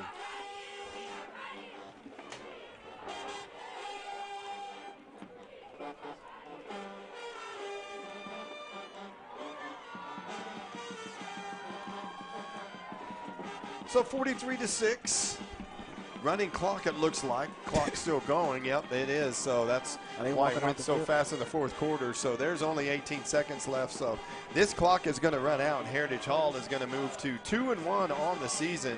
This is a great victory following a couple of weeks ago at Lincoln Christian. So Heritage Hall's going to claim the victory at 43-6. Stick around, because Miles will be on the field talking to our Seth Wadley Auto Family Power Promise player of the game, and that is going to be Tegan Lawson. We're going to take a break, and we'll bring it back right up here in the booth with all of the scoring recap. You are watching Heritage Hall football right here on the ChargerVision Network. Joe Cooper Ford has 3 Ford dealerships around the metro to serve Oklahoma better than anyone else. What does having 3 of the best Ford dealerships in the state mean for you? It means 3 times the selection and 3 times the savings, and that's 3 times the service. And Joe guarantees to beat any price in Oklahoma by $500, or he'll give you $10,000. That's why Joe beats the competition 3-1. Who loves Oklahoma? The elite always work to get better. So every day, we dedicate ourselves to being the best orthopedic surgeons in the country, committed to helping you be your best. No matter where you are or the obstacles you face, we never give up, because it's too important to you and the communities we serve. And for that reason, Saints march on.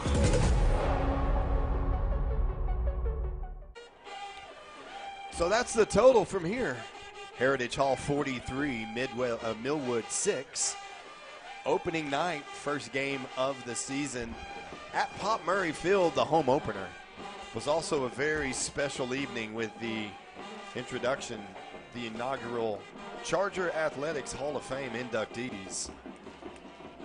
Congratulations once again to Wes Welker, Craig Brown, of course, Shirley Webster, Dick Villaflor, Aubrey McClendon, and the 1998 football team.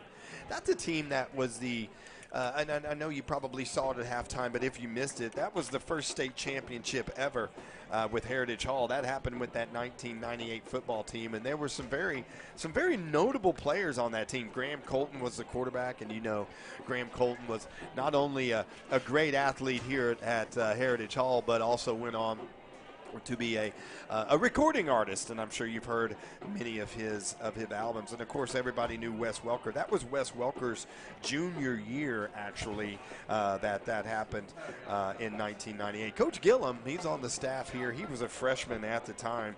Craig Brown, as we talk about, Craig Brown has been around forever. He does the PA work here for football games, and he's just been a mainstay at Heritage Hall for forever. You know, you look at Dr. J.T. Glomset. He's our team doctor, our orthopedic surgeon that we have here on the sideline for every game. And, you know, JT and Dr. Glomset was also on that team. Ted Perry, who's also a coach here at Heritage Hall, was also there as well. So a lot of people that, you know, have played intricate parts in the success of Heritage Hall athletics, and still playing a part in mentoring, being around the young men, and also being a part and being a patron here at Heritage Hall. We'll do a quick scoring recap for tonight's game. Once again, final is Heritage Hall 43, Millwood 6, as we await Miles Perry down on the field. He will be grabbing Tegan Lawson here momentarily, and we'll go down to the field when Miles is ready. But Heritage Hall started off the scoring with a 43-yard touchdown pass from Tegan Lawson to Gerard Williams. That was followed by a successful two-point conversion, ran in to the left side by Nash Iser. Following that, it was a 9-yard touchdown run by Tegan Lawson. Point after attempt was good. Then was 17-yard touchdown pass, Porter England from Tegan Lawson, as you'll see the Eddie Bell ringing there. Then it was an 8-yard touchdown pass to Rhett Davis from Tegan Lawson, followed by a 20-yard pick six by Trip Thomas, a pass that he just jumped the route, and there was nobody in his way all the way to the goal line. Scoring ended for Heritage Hall with a 19-yard touchdown by Trip Thomas from Hudson Ferris. Hudson Ferris's third touchdown pass of the year. And then Millwood followed with a late touchdown, a 36-yard touchdown reception by Carter Ray from Donnie Bly. So we're waiting. The Eddie Bell has rang. The speech by Coach Bogert has been completed, and so we will await word with Miles Perry down on the field as they get situated right now. But what a great evening of football here for Heritage Hall, and it's always so nice being home at the Pop. Pop Murray Field plays such an incredible advantage here for Heritage Hall, with incredible support from all of the Heritage Hall patrons, families, the jungle, the cheering, the Spirit Squad, the Heritage Hall Touchdown Club, Charger Corner, everybody involved in the athletics here at Heritage Hall. And it's just a great environment to be around, and we just feel like it's such an honor to be a part of it, and to still be a part of it. So what a beautiful night here on campus as we await the word from Miles Perry, and we are going to go ahead and take it down to the field. Miles Perry with our Seth Wadley Auto Family Power Promise player of the game, Tegan Lawson.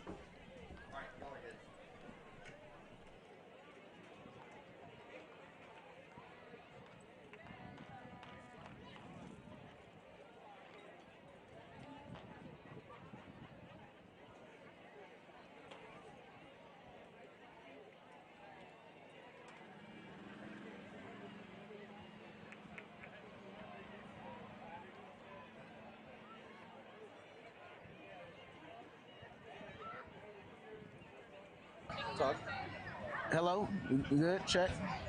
You guys, welcome back to Miles Perry here with Tegan Lawson, the Seth Wadley Auto Power Promise player of the game. How are you? I'm doing good. What was the game plan going into the game with the offense? First kind of drive, just kind of get the tone going, start off fast, get those first plays going, and then just keep going from there. Put them in the dirt and just keep going. Now you had a total of 4 touchdowns throughout the game. Tell us how that was going through your mind during the game. On your one, you ran over there in the end zone. I was hyped. First career rushing touchdown, I think, but it's fun. I was going crazy. It's fun to do it with these boys, and I love every one of them. Now going into the season, every player has some goals for themselves. What are some goals for yourself you had this season? I just want to win. Just lead my team, want to win. Every game, every mindset. It doesn't matter how I do, just win that game. Now you guys play North Rock Creek next week. What's the mindset and goal going into next week? Just stay calm, collected. Just keep going. First district game, and then we just started off hot. Keep going from there. Well, Tegan, we wish you nothing but the best. Thank you. Right. And back to you, Justin. Thank you. Congratulations. Thank you so much, Miles. Great job there, and congratulations once again to Tegan Lawson, our Seth Wadley Auto Family Power Promise Player of the Game. It's been a great night here at Heritage Hall. The final here, 43, Millwood Falcons 6. We're going to call that a wrap. Make sure to catch us next week as we face North Rock Creek Cougars right here at the Pop, followed by Anadarko, and that's going to be homecoming, and then it's going to be at the Kingfisher Yellow Jackets. So those are the next 3 up for this Heritage Hall football team, who moves to 2-1 now on the year. It has been a great game. It's been an exciting evening. Heritage Hall 43, Millwood 6. Thank you so much, and we'll see you next week. You have been watching Heritage Hall football right here on the ChargerVision Network.